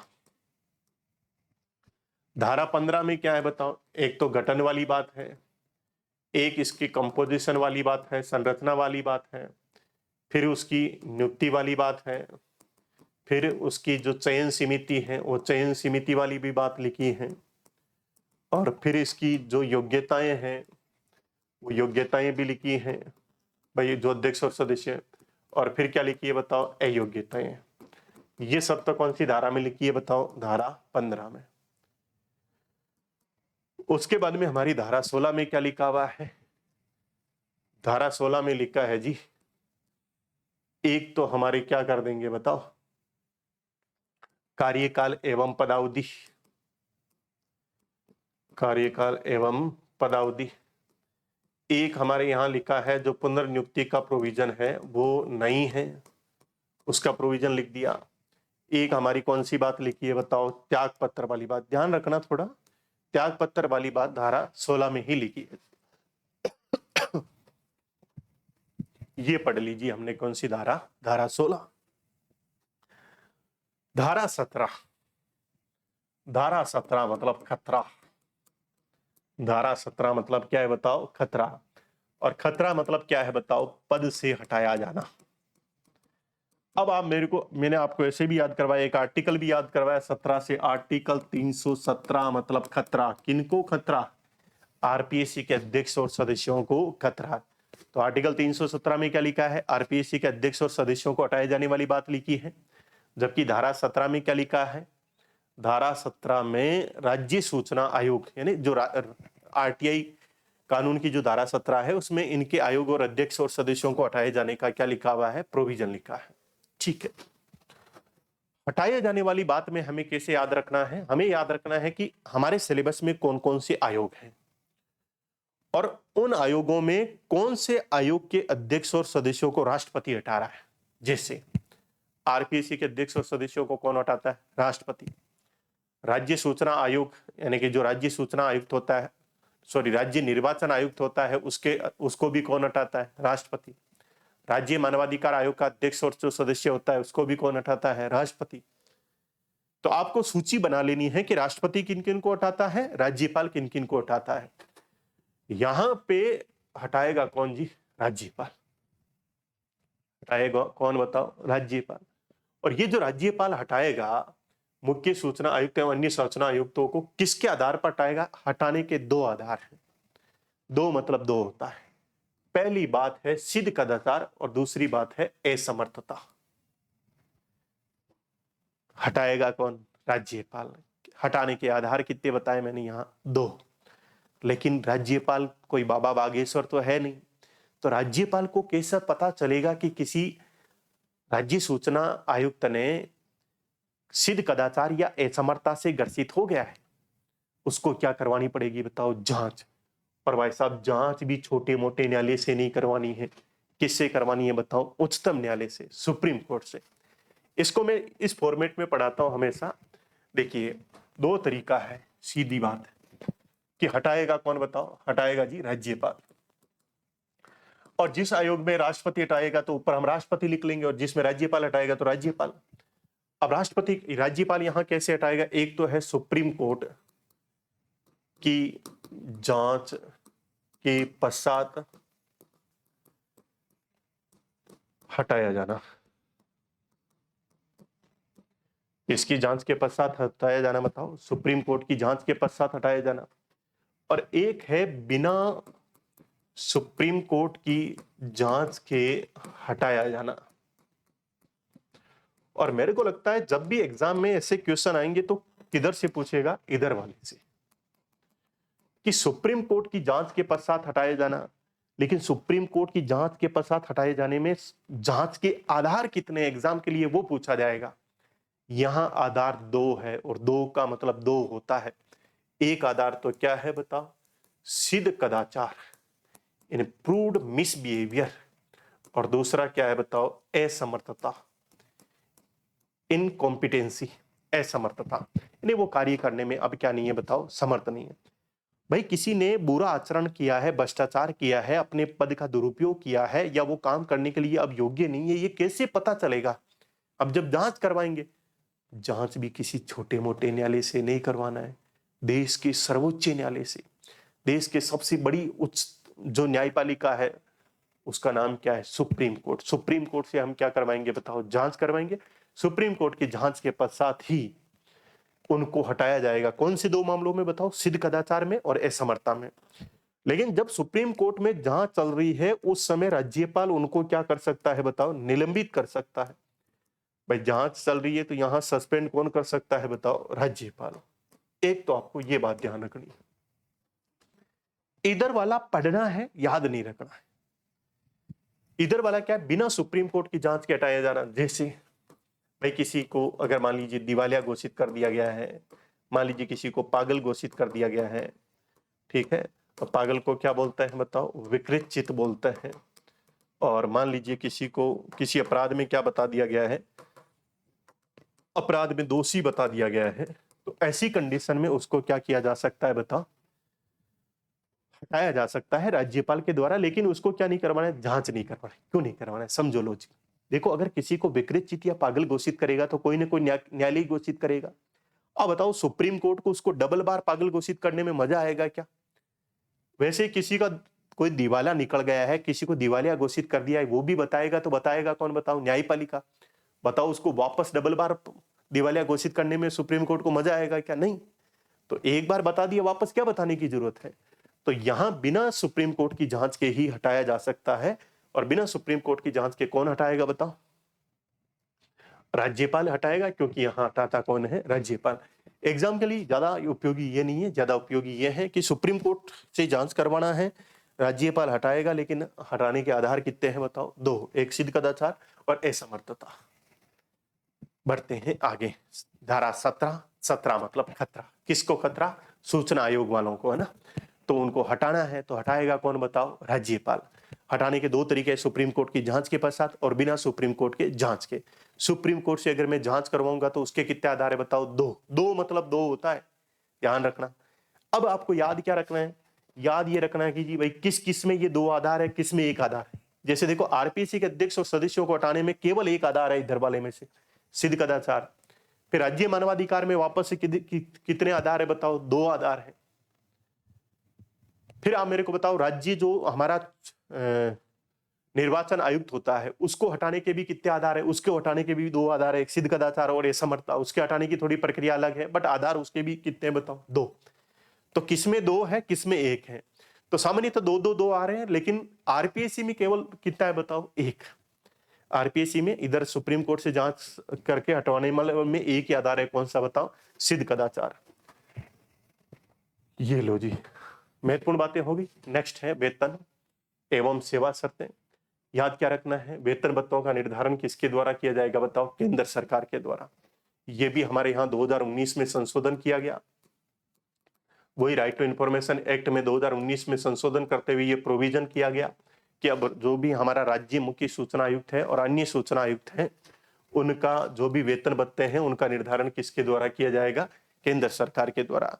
लेकिन होता ही है कि जितने भी अधिकारी लोग होते हैं, जितने भी आयोग होते हैं, उनके और जो सदस्य होते हैं, अगर उनका वेतन भत्ता राज्य की संचित निधि पर भारित नहीं है, ऐसा कोई प्रोविजन नहीं लिखा है, लेकिन फिर भी नियम ये होता है कि उनके वेतन भत्तों में उनके कार्यकाल के दौरान अलाभकारी परिवर्तन नहीं करते हैं, लाभकारी परिवर्तन करते हैं, ताकि वो निष्पक्षता के साथ में या बिना किसी झुकाव के अपना कार्य स्वतंत्र रूप से कर सके।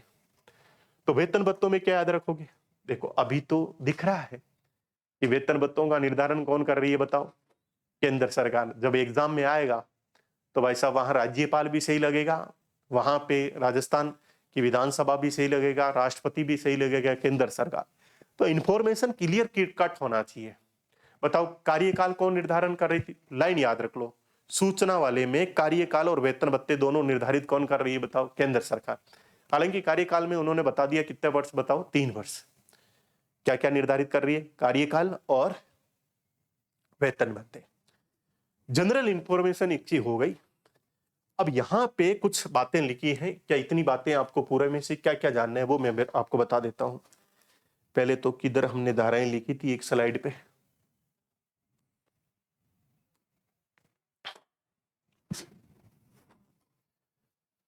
देखिए, धारा 15 में क्या था और धारा 16 में। देखिए, धारा 15 में गठन, संरचना, नियुक्ति, चयन समिति, और धारा 16 में क्या बताओ? कार्यकाल, पुनर्नियुक्ति, त्यागपत्र।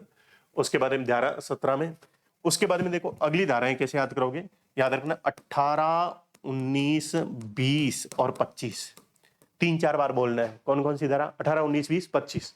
18, 19, 20, 25। 18, 19, 20 और 25। इसमें क्या लिखा हुआ है बताओ? इसमें जो राज्य सूचना आयोग है उसकी कार्य एवं शक्तियों के बारे में लिखा हुआ है। बस भाई साहब, इतनी ही बातें याद रखनी है। इनमें से एक धारा और है कि 19(7) ये कहता है कि इसके द्वारा अपने जितने भी अधीनस्थ जो अधिकारी है, जो राज्य सूचना आयोग के अंडर में आते हैं, उनको अगर कोई भी आदेश जारी कर देते हैं तो इसके द्वारा जारी किया गया आदेश कैसा होगा? 19(7) वाली बात ये बोलती है, उनका आदेश कैसा होगा बताओ? बाध्यकारी, है ना। मतलब कहने का मीनिंग है कि ऐसे याद रख लेना कि 19 में लिखा है जब ये आदेश जारी करेगी तो बाध्यकारी शब्द लिख के ही साथ में जारी करेगी, बाध्यकारी शब्द लिख के ही जारी करेगी। वापस बताओ, देखें कौन कौन सी धारा? 15, 16, 17, फिर 18, 19, 20 और 25। ज्यादा धाराएं नहीं है। अब आपसे पूछ रहे बताओ हटाए जाने वाली बात किसमें? तो भाई हटाने वाले खतरा किसमें बताओ? 17 में, ठीक है। फिर आप मेरे को बताओ, देखें नियुक्ति वाली बात कैसी में? जिसमें संरचना, गठन, नियुक्ति तो पहले वाले में होगी ना, तो ये 15 में। उसके बाद में पदावधि किसमें बताओ? पदावधि है 16 में। और हटाने वाली बात उसके बाद में, पहले पदावधि उसके बाद में तो हटाएंगे ना, पहले कार्यकाल उसको कुर्सी पे बैठाएंगे, कुर्सी पे बैठाने के बाद में हटाएंगे। तो पदावधि कौन से में बताओ? 16 में। और 17 में क्या बताओ? हटाने वाली बात। फिर कौन सी धाराएं बताओ? 3 धाराएं, 18, 19, 20 और 25। कौन कौन सी धाराएं? 18, 19, 20, 25। कौन सी धारा बताओ? अब मैं वापस पूछूं, देखा अपने रफ कॉपी में लिखना, हटाए जाने वाली बात कौन सी धारा में लिखा है, लिख लिया। फिर लिखो देखें नियुक्ति वाली बात कौन से में लिखा है, फिर लिखो देखें पदावधि वाली बात कौन से में लिखा है, फिर लिखो देखें ये कार्य और शक्तियां कौन सी धारा में लिखा है। तो 18, 19, 20 और 25 कौन सी धारा में लिखा है कि इसके द्वारा जो आदेश जारी किया जाएगा वो बाध्यकारी होगा, कौन सी धारा में बताओ, 19(7) में। बात खत्म। ठीक है, इतनी सिंपल कहानी है, ज्यादा डिफिकल्ट चैप्टर नहीं है, एकदम सिंपल चैप्टर है, बट हमने पूरा एक एक चीजों को कॉन्सेप्चुअलाइज करते हुए समझने का प्रयास किया है।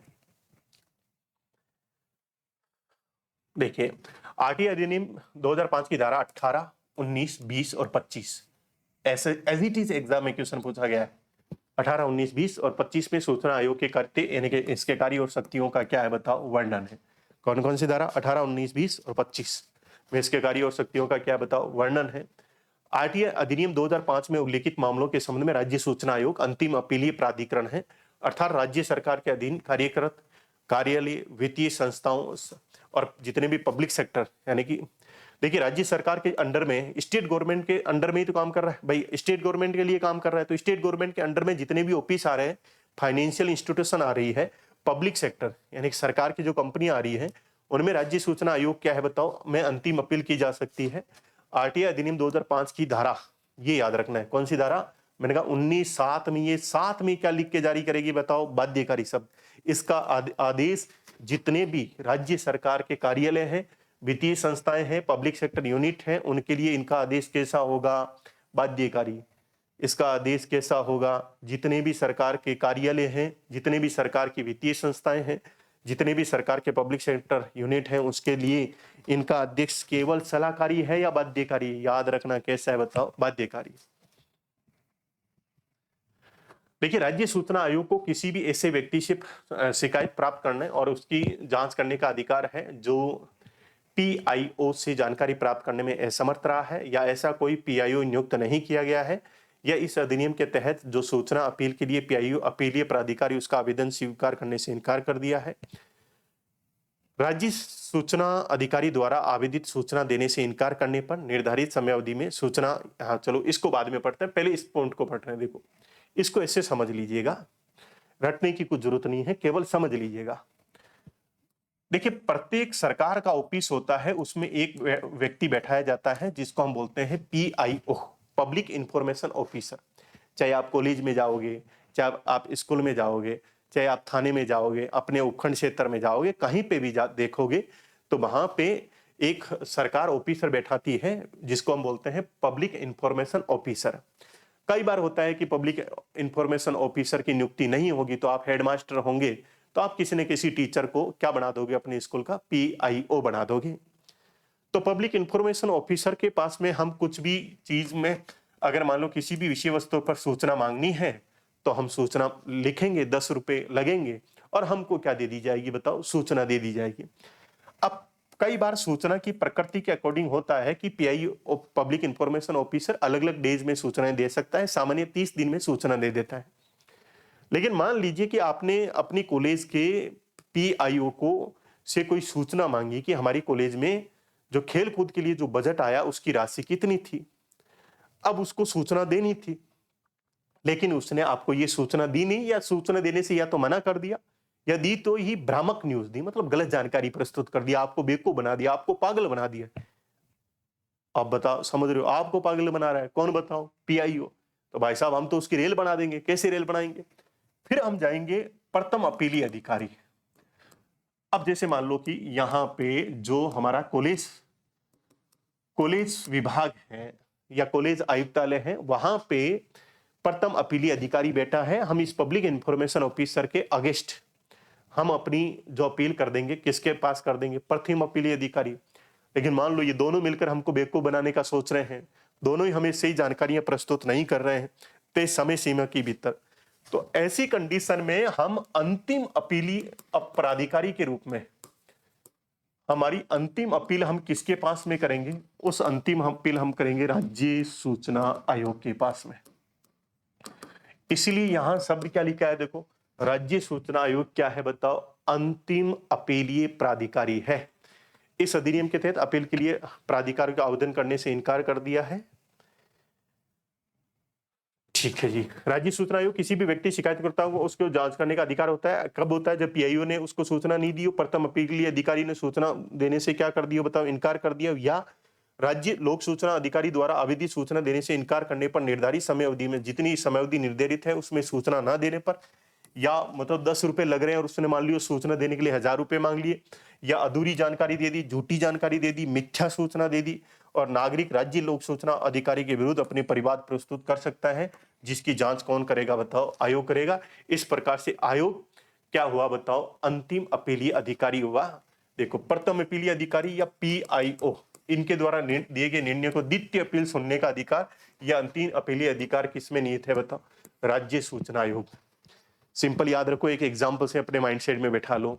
कॉलेज है, कॉलेज में बैठा है पीआईओ, वहां सूचना मांगी, उसने सूचना नहीं दी, हम चले गए कॉलेज आयुक्तालय। वहां बैठा है प्रथम अपीलीय अधिकारी, वहीं सूचना नहीं दी, तो द्वितीय अपीलीय अधिकारी कौन हो जाएगा हमारा, राजस्थान राज्य सूचना आयोग, या उसी को मैं बोल दूंगा अंतिम अपीलीय प्राधिकारी। ठीक है। अब इसके पास में कौन सी शक्ति है बताओ, दीवानी न्यायालय। ये लाइन याद ही कर लो, जितने भी हमारे सिलेबस में न्यायालय लिखे हैं सबके पास में दीवानी न्यायालयों की शक्ति प्राप्त है। आरपीएससी की बात कर लो, सूचना आयोग की बात कर लो, मानवाधिकार आयोग की बात कर लो, चुनाव आयोग की बात कर लो, जितने भी आयोग हैं उनके पास में कौन सी शक्तियां हैं, दीवानी न्यायालय की शक्तियां हैं। दीवानी न्यायालय या सिविल कोर्ट की शक्तियों का तात्पर्य है कि ये किसी भी प्रकार का क्या जारी कर सकते हैं, ये किसी भी प्रकार का हमारे यहाँ किसी को समन जारी कर सकते हैं। समन का तात्पर्य है किसी को बुलावा जारी कर सकते हैं, किसी भी डिपार्टमेंट से कोई भी क्या मंगवा सकते हैं, रिपोर्ट मंगवा सकते हैं, वहां से किसी भी प्रकार की सीसीटीवी फुटेज या किसी भी प्रकार के दस्तावेजों को लेकर अपने आयोग में उपस्थित होने के लिए बोल सकता है। कौन सा आयोग, जितने भी आयोग है, क्योंकि सबके पास में कौन सी शक्ति है बताओ, दीवानी न्यायालय की शक्ति है। अब ये परिवाद की जांच के उपरांत अगर लोक सूचना अधिकारी दोषी पाया जाता है, अभी मैंने बताया भाई कॉलेज के अंदर पब्लिक इंफॉर्मेशन ऑफिसर बैठा था, लेकिन उसने समय पे क्या नहीं दी बताओ, सूचना नहीं दी, गलत सूचना दे दी, जितने रुपए लगने थे उससे ज्यादा रुपए मांग लिए, झूठी सूचना प्रस्तुत कर दी, भ्रामक सूचना प्रस्तुत कर दी। ऐसी कंडीशन में उस पर जुर्माना लगाया जाएगा, और जुर्माना क्या होगा, या तो प्रतिदिन के हिसाब से 250 रुपए हो जाए, या अधिकतम कितने रुपए बताओ, 25,000 रुपए। अब मान लीजिए कि भाई साहब एक दिन 10 दिन में किसी तय सीमा से 10 दिन की देरी की है किसी ने, तो इसका मीनिंग है उस पर जुर्माना कितने का लगेगा, 250 को 10 से गुणा कर दो 2500। लेकिन मान लो किसी ने 1000 दिन की देरी कर दी है, तो क्या उस पर 2.5 लाख का जुर्माना लगेगा? भाई साहब उतना तो पेमेंट ही नहीं है पब्लिक इंफॉर्मेशन ऑफिसर का, तो मैक्सिमम जुर्माना कितना है बताओ, 25,000। लेकिन उससे कम लगना है तो पर डे के हिसाब से, पर डे का कितना लगेगा बताओ, 250 रुपए, उसके हिसाब से हम जुर्माना बना लेंगे। ठीक है, तो ये हो गया जी हमारा, ये याद करना है।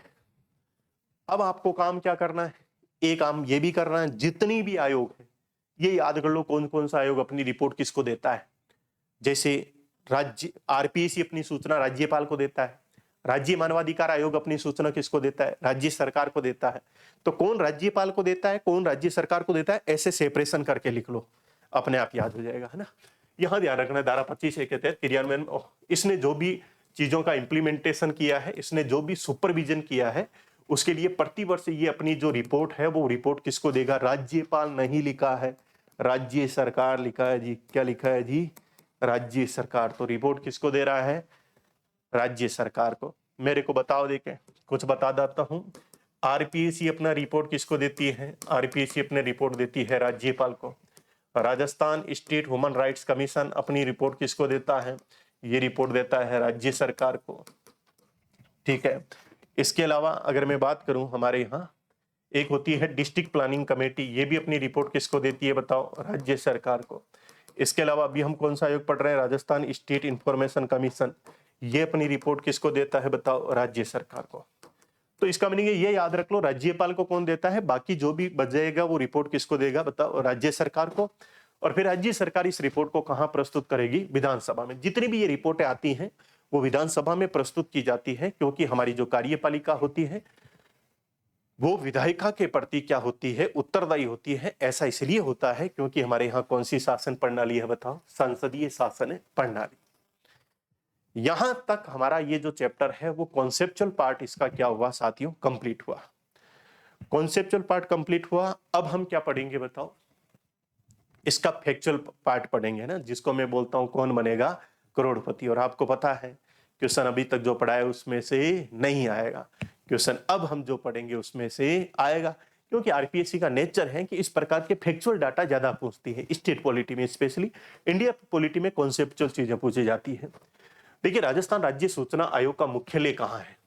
पहली बात तो देखो, इस अधिनियम में, राष्ट्रीय इंफॉर्मेशन एक्ट में लिखा था कि जो राज्य सरकार है, स्टेट गवर्नमेंट है, वो एक सूचना जारी करके, एक अधिसूचना जारी करके आयोग का मुख्यालय कहाँ होगा ये बता सकती है। तो राजस्थान सरकार ने भी अपनी अधिसूचना जारी की, नोटिफिकेशन जारी किया, और राजस्थान सरकार ने कहा भाई साहब, हमारा जो राजस्थान का जो राज्य सूचना आयोग है उसका मुख्यालय कहाँ होगा? एससीएम रिप्पा जयपुर में। कहाँ पे बताओ? एससीएम रिप्पा जयपुर में। देखिए, हरिश्चंद्र माथुर, एससीएम का मतलब क्या है? एससीएम रिप्पा। एससीएम रिप्पा 3-4 बार बोलो, एससीएम रिप्पा। आप अगर कभी जयपुर में राजस्थान यूनिवर्सिटी के पास गए हैं तो राजस्थान यूनिवर्सिटी के जस्ट आगे आप चलेंगे तो वहीं पे आपको संस्था का नाम लिखा हुआ मिलेगा, एससीएम रिप्पा। यहीं पे राजस्थान सरकार के जितने भी प्रशासनिक सेवा के अधिकारी होते हैं, अर्थात एसडीएम लोग होते हैं, उनकी ट्रेनिंग यहीं होती है। इसको सामान्यतः ओटीएस के नाम से जानते हैं, ऑफिसर ट्रेनिंग स्कूल। लेकिन बाद में इस ऑफिसर ट्रेनिंग स्कूल का नाम बदल के क्या कर दिया गया है? एससीएम रिप्पा। क्योंकि हरिश्चंद्र माथुर ने राजस्थान में प्रशासनिक सुधार की दिशा में बेहद महत्वपूर्ण कदम मतलब सुझाव दिए, इसलिए उनकी याद में Harishchandra Mathur Rajasthan institute of public administration, Rajasthan institute of public administration जो कहाँ स्थित है बताओ? जयपुर में, राजस्थान यूनिवर्सिटी के जस्ट पास में। ठीक है, यहीं पे ऑफिसर लोगों, एसडीएम लोगों की क्या होती है बताओ? ट्रेनिंग होती है। वहीं पे इसका ऑफिस बना हुआ है।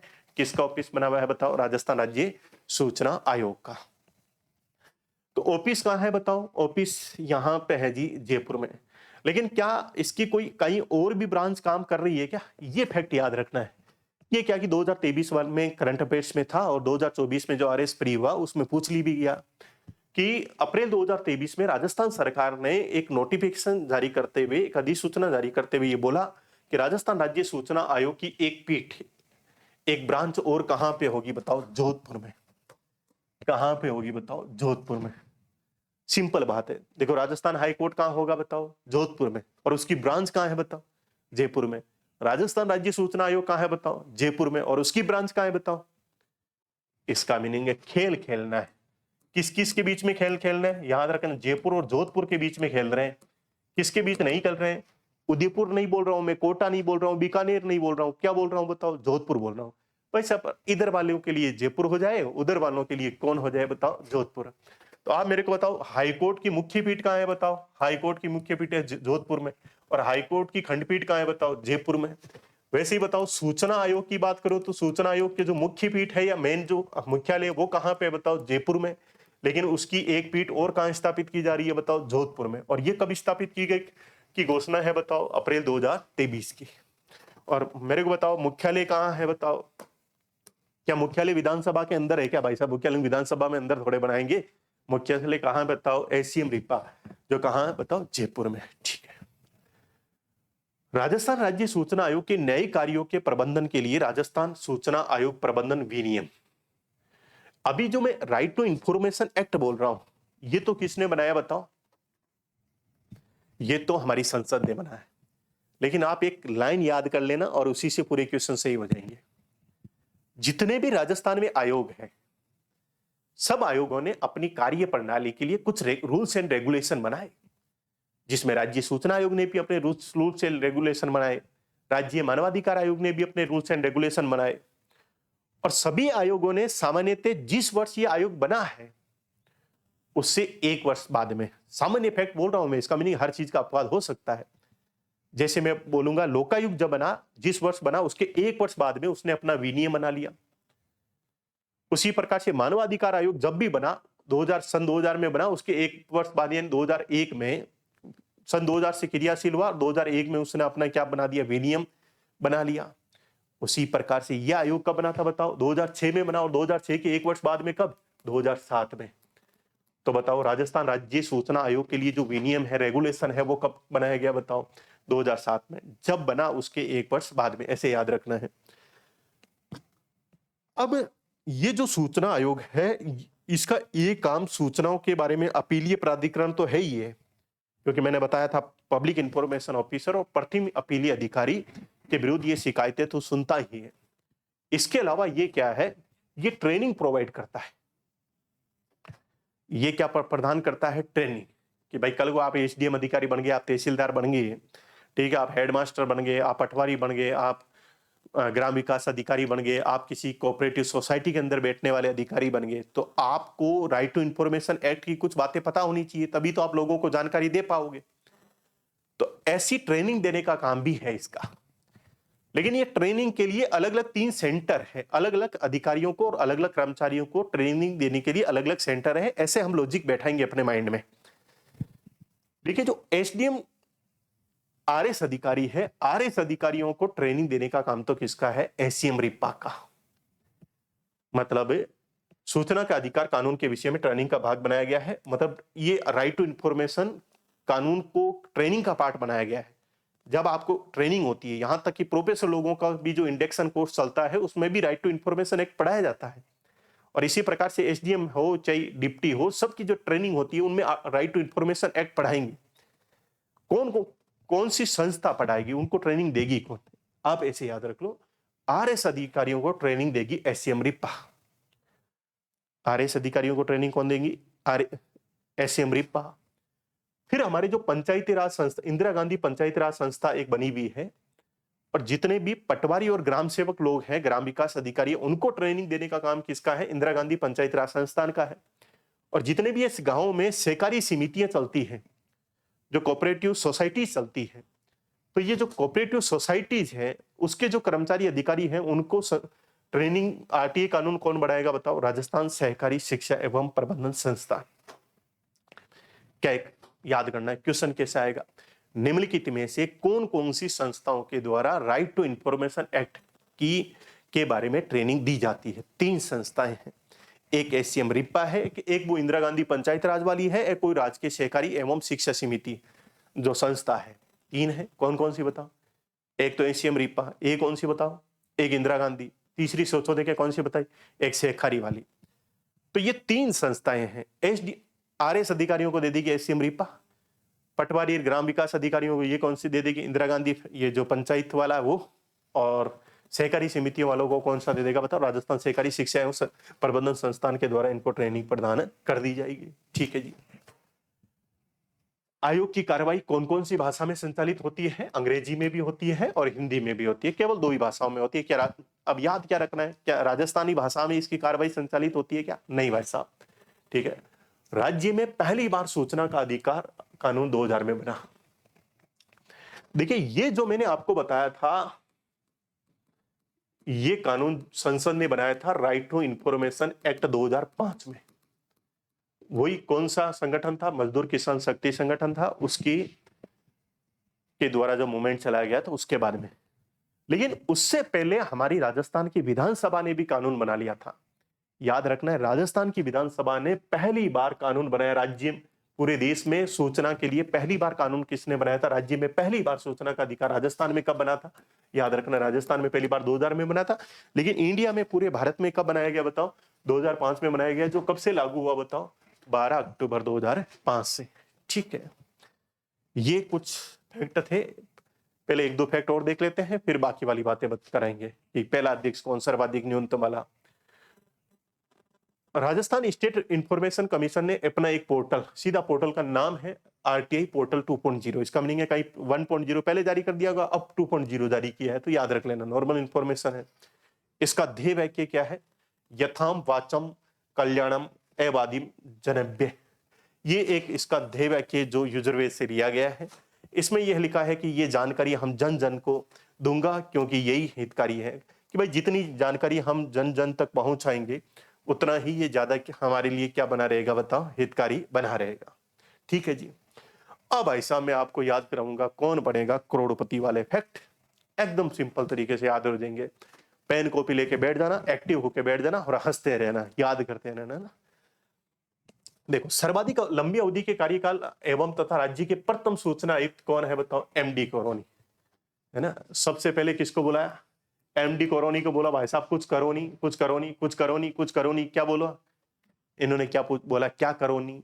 बोला कुछ नहीं, आप तो मुख्य सूचना आयुक्त की कुर्सी पे बैठ जाओ। बोला बैठ जाएंगे।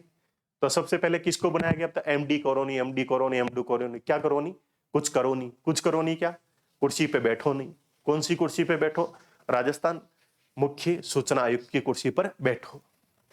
एक इनका फैक्ट याद क्या रखना है बताओ, कि हमारे यहां सर्वाधिक लंबी अवधि का कार्यकाल किसका है बताओ? एमडी कोरोनी का। क्या है? लंबी अवधि का कार्यकाल। देखिए जब भी आप अपने बाबू से बात करते हैं, है ना, तो बाबू क्या बोलता है? और बात करो नी, और बात करो नी, और बात करो नी। तो बताओ वो थोड़े समय के लिए बात करने के लिए बोलेगा या लंबे समय तक बात करने के लिए बोलेगा? लंबे समय तक बात करने के लिए बोलेगा। तो याद कर लेना, कोरोनी कोरोनी, क्या कोरोनी? लंबे समय तक बात करोनी। तो सर्वाधिक अवधि का कार्यकाल किसका बताओ? एमडी कोरोनी का। तो पहले भी यही है, सर्वाधिक अवधि का कार्यकाल भी इन्हीं का है। ठीक है जी, ये फैक्ट याद हो गया। फिर देखो न्यूनतम कार्यकाल वाले मुख्य सूचना आयुक्त कौन है भाई साहब? चौधरी जी हैं। तो कहीं चौधरी जी ज्यादा एटीट्यूड में आए होंगे, है ना, और ज्यादा एटीट्यूड में आए होंगे तो इसीलिए ज्यादा समय तक नहीं रह पाए। कौन बताओ? सुरेश चौधरी। तो सर्वाधिक अवधि का कार्यकाल किसका है बताओ? एमडी कोरोनी का। और न्यूनतम अवधि का कार्यकाल किसका है बताओ? मुख्य सूचना आयुक्त में बताओ किसका? सुरेश चौधरी का। अब आज तक जो सूचना आयुक्त रहे हैं वो भी हमें थोड़े याद करने पड़ेंगे, याद हो जाएंगे, और सीक्वेंस से पूछ सकती है आरपीएससी, कोई बड़ी बात नहीं। देखो पहला कब बना था हमें पता है कि हमारा पहला बना था 18 अप्रैल 2006 से। ठीक है, इसी दिन से ये क्रियाशील हुआ। और पहली बहुत सबसे पहले किसको बनाया? एमडी कोरोनी को। बोला भाई साहब कुछ करो नहीं। क्या करो नहीं? बात और करो नहीं। इसीलिए इनका कार्यकाल क्या है बताओ? सर्वाधिक अवधि का है। अब इनको कैसे याद करना है? इनको याद ऐसे करना है, देखो एमटीएस और अगला है कार। पहले एक छोटा सा फोन आता था एमटीएस का, है ना। तो याद रखना एमटीएस का फोन नहीं है, एमटीएस की कार है। छह तो इसी में याद हो जाएंगे। क्या नाम लिखा बताओ? एमटीएस, और उसके बाद में क्या है बताओ? कार। सबसे अच्छी वाली बात क्या बताऊं? आपसे पूछ लेंगे कौन कौन कार्यवाहक अध्यक्ष बने, तो कार वाले कार्यवाहक अध्यक्ष बने। कार कार्यवाहक अध्यक्ष, कार कार्यवाहक अध्यक्ष, कार कार्यवाहक अध्यक्ष। तो कार वाले कार्य अध्यक्ष, कार वाले कार्यवाहक अध्यक्ष भी रहे। अब इसमें क्या देखो, पहले वाला एमटीएस में क्या है? इसका कार्यकाल सर्वाधिक है और एस का कार्यकाल क्या है? न्यूनतम है। एमटीएस में क्या याद रखोगे? एम का कार्यकाल क्या बताओ? सर्वाधिक, और एस का कार्यकाल क्या बताओ? न्यूनतम है। एमडी कोरोनी का कार्यकाल सर्वाधिक है और सुरेश चौधरी का कार्यकाल क्या बताओ? न्यूनतम है। तो देखो एमडी कोरोनी, टी श्रीनिवासन, टी से, और एस से कौन हो गया बताओ? सुरेश चौधरी। प्रकार से कौन है? देखो सीएम मीणा है, और फिर कौन है बताओ? आशुतोष शर्मा है, और आर से कौन है बताओ? राजेंद्र प्रसाद है बड़बड़। देखो कार्यवाहक में न्यूनतम कार्यकाल किसका है बताओ? राजेंद्र प्रसाद बड़बड़ का। कार्यवाहक में बोल रहा हूं मैं, ये ज्यादा ही बड़बड़ कर रहे थे, ज्यादा ही बड़बड़ कर रहे थे। बोला हटाओ इनको, दूसरे लाओ किसी को, है ना। तो ऐसे याद रखना कि कार्यवाहक में न्यूनतम कार्यकाल किसका है? ज्यादा बड़बड़ कौन कर रहे थे बताओ? राजेंद्र प्रसाद। इसीलिए इनका कार्यकाल क्या है बताओ? न्यूनतम है। लेकिन कार्यवाहक में अधिकतम कार्यकाल किनका है? आशुतोष शर्मा। वैसे आशुतोष शर्मा का मतलब ये है जो आसानी से पसंद हो गए, आसानी से खुश हो गए थे, थोड़ा लंबे समय तक रख दिया इनको, ऐसे याद रख लेना। ठीक है, और कौन कौन से कार्यवाहक रहे? कार वाले। कौन कौन से कार्यवाहक रहे? कार वाले। ठीक है, और एमटीएस वाले प्रमुख। उसके बाद में भाई साहब डीबी गुप्ता, देवेंद्र भूषण गुप्ता, है ना। देवताओं की सूचना गुप्त होती है, इसलिए डीपी गुप्ता को भी बनाया गया था। और वर्तमान में कौन बैठे हैं बताओ? देखो वर्तमान राज्य मुख्य सूचना आयुक्त और जो 3 आयुक्त बैठे हैं, इनको कब बनाया गया था? ये सेम डेट को बनाया गया, याद रखना 9 जुलाई को, 9 जुलाई 2024 को। आगे बताऊंगा मैं। वर्तमान में राज्य मुख्य सूचना आयुक्त कौन बैठे हैं? मोहनलाल लाठर। भाई साहब लठ लेके बैठा है, लाठर लठ लेके बैठा है और बोल रहा है टाइम पे सूचना दे देना, वरना मेरे को जानते नहीं हूं, मैं क्या हूं बताओ? लाठर हूं। ठीक है, और नाम क्या बताओ? मोहनलाल लाठर। इससे पहले ये डीजीपी भी रहे हैं, राजस्थान के डीजीपी भी रहे। कौन बताओ? मोहनलाल लाठर। ठीक है, तो ये मैंने पूरी सूचियां बताई आपको। अब आपको बिना देखे बताना है। देखे पहले तो बताओ कौन कौन है, याद कैसे करोगे? आपसे सीधा पूछ ले, एक तो भाई साहब एमटीएस और दूसरी बना दो कार। 6 तो याद हो गए। और 2 लास्ट वाले कौन है? एक तो डीबी गुप्ता है, देवभूषण गुप्ता है, और अभी कौन है बताओ? मोहनलाल लाठर। MTS मतलब M है, MD कोरोनी का कार्यकाल सर्वाधिक है। S सुरेश चौधरी का कार्यकाल क्या बताओ, न्यूनतम है। T कौन है बताओ, T श्रीनिवासन है। तो MD कोरोनी, T Srinivasan, S Suresh Chaudhary. फिर कार में कौन है बताओ, कार में CM मीणा है। A कौन है, आशुतोष। और R कौन है बताओ, राजेंद्र बड़बड़। तो ये ज्यादा बड़बड़ कर रहा था, इसलिए कार्यवाहक के रूप में इसका कार्यकाल न्यूनतम है। आशुतोष का कार्यवाहक के रूप में कार्यकाल अधिकतम है। ठीक है, और वर्तमान में कौन है बताओ, मोहनलाल लाठर। ठीक है जी। और इसके अलावा ये अभी तक हमारे पूर्व सूचना आयुक्त टोटल 9 रह चुके हैं। मोहनलाल लाठर का याद रखना है। मोहनलाल लाठर अभी इससे पहले क्या थे बताओ, सदस्य थे। अब वर्तमान में कौन है, वर्तमान में 1 2 3, एक सुरेश है, एक महेंद्र है, एक टीकाराम है। तो टीकाराम पालीवाल नहीं है, टीकाराम जूली भी नहीं है। कौन है बताओ, टीकाराम शर्मा है। और एक कुमार है, कौन सा कुमार बताओ, महेंद्र कुमार है। और एक चंद्र। ये सबसे महत्वपूर्ण बात क्या है कि मोहनलाल लाठर और जितने भी ये 3 सदस्य, इन सबको कब बनाया गया था बताओ, 9 जुलाई 9 जुलाई 9 जुलाई को। ठीक है, तो हमने बार बार चीजों को रिवीजन मोड में भी चलाया है। और अगर आप चाहो तो मैं पूरा 2 मिनट में इसका हम क्या कर दे बताओ, रिवीजन भी कर दे। ओके जी, देखो मैंने क्या बताया, राजस्थान के अंदर ब्यावर में चला मजदूर किसान शक्ति संगठन के द्वारा एक सूचना का अधिकार आंदोलन चलाया गया। ठीक है, उसके बाद में हमारी संसद तक आवाज पहुंची, संसद ने 2005 में कानून बनाया। उसकी धारा 15 के तहत कौन सा आयोग बनाया है बताओ, राजस्थान राज्य सूचना आयोग। क्योंकि धारा के तहत बना हुआ है, इसलिए कौन सा आयोग है बताओ, सांविधिक आयोग है। लेकिन क्या किसी के अधीन है क्या, नहीं है। तो इसका मीनिंग है कैसी संस्था है, स्वायत्तशासी संस्था है। बताओ ये क्रियाशील कब से हुआ, 18 अप्रैल याद रखना है। फिर अधिसूचना कब जारी हुई थी, उससे 5 दिन पहले इसकी क्या जारी हुई थी बताओ, अधिसूचना। फिर मैंने बताया कि अगर संरचना की बात करें तो एक तो हेड होगा और मैक्सिमम कितने होंगे बताओ, 10। उसके बाद में नियुक्ति कौन करेगा बताओ, यहाँ राज्यपाल। ठीक है, राज्यपाल नियुक्ति करेगा किसकी सिफारिश पर, चयन समिति के। चयन समिति में कितने लोग होंगे बताओ, 3 लोग होंगे। ठीक है, क्या विधानसभा अध्यक्ष होगा नहीं होगा, ये आपको बताना है। योग्यता में ज्यादा याद करने नहीं है। कार्यकाल मैंने कहा 2019 वाला, ये ध्यान रखना है। 2019 में चेंजेज हुआ। पहले क्या था बताओ, 5.65, बाद में क्या बोला, केंद्र सरकार निर्धारित करेगी, है ना। ठीक है, उसके बाद में पुनर्नियुक्ति वाला प्रोविजन कहाँ होता है, कहाँ नहीं होता है, ये ध्यान रखना है। किस किस आयोग में शपथ का प्रोविजन है, किसमें नहीं है। फिर बताओ त्याग पत्र किसको देगा, ये भी ध्यान रखना। 17 मतलब खतरा है, कैसे हटाए जाएंगे। 18, 19, 20, 25 में क्या है। ठीक है, उसके बाद में हमने कुछ तथ्यात्मक जानकारियां भी देखी। तो ये आयोग हुआ हमारा कौन सा, राजस्थान राज्य सूचना आयोग। आज की क्लास में इतना ही। आप सभी को बहुत बहुत धन्यवाद। मिलते हैं अगली क्लास में।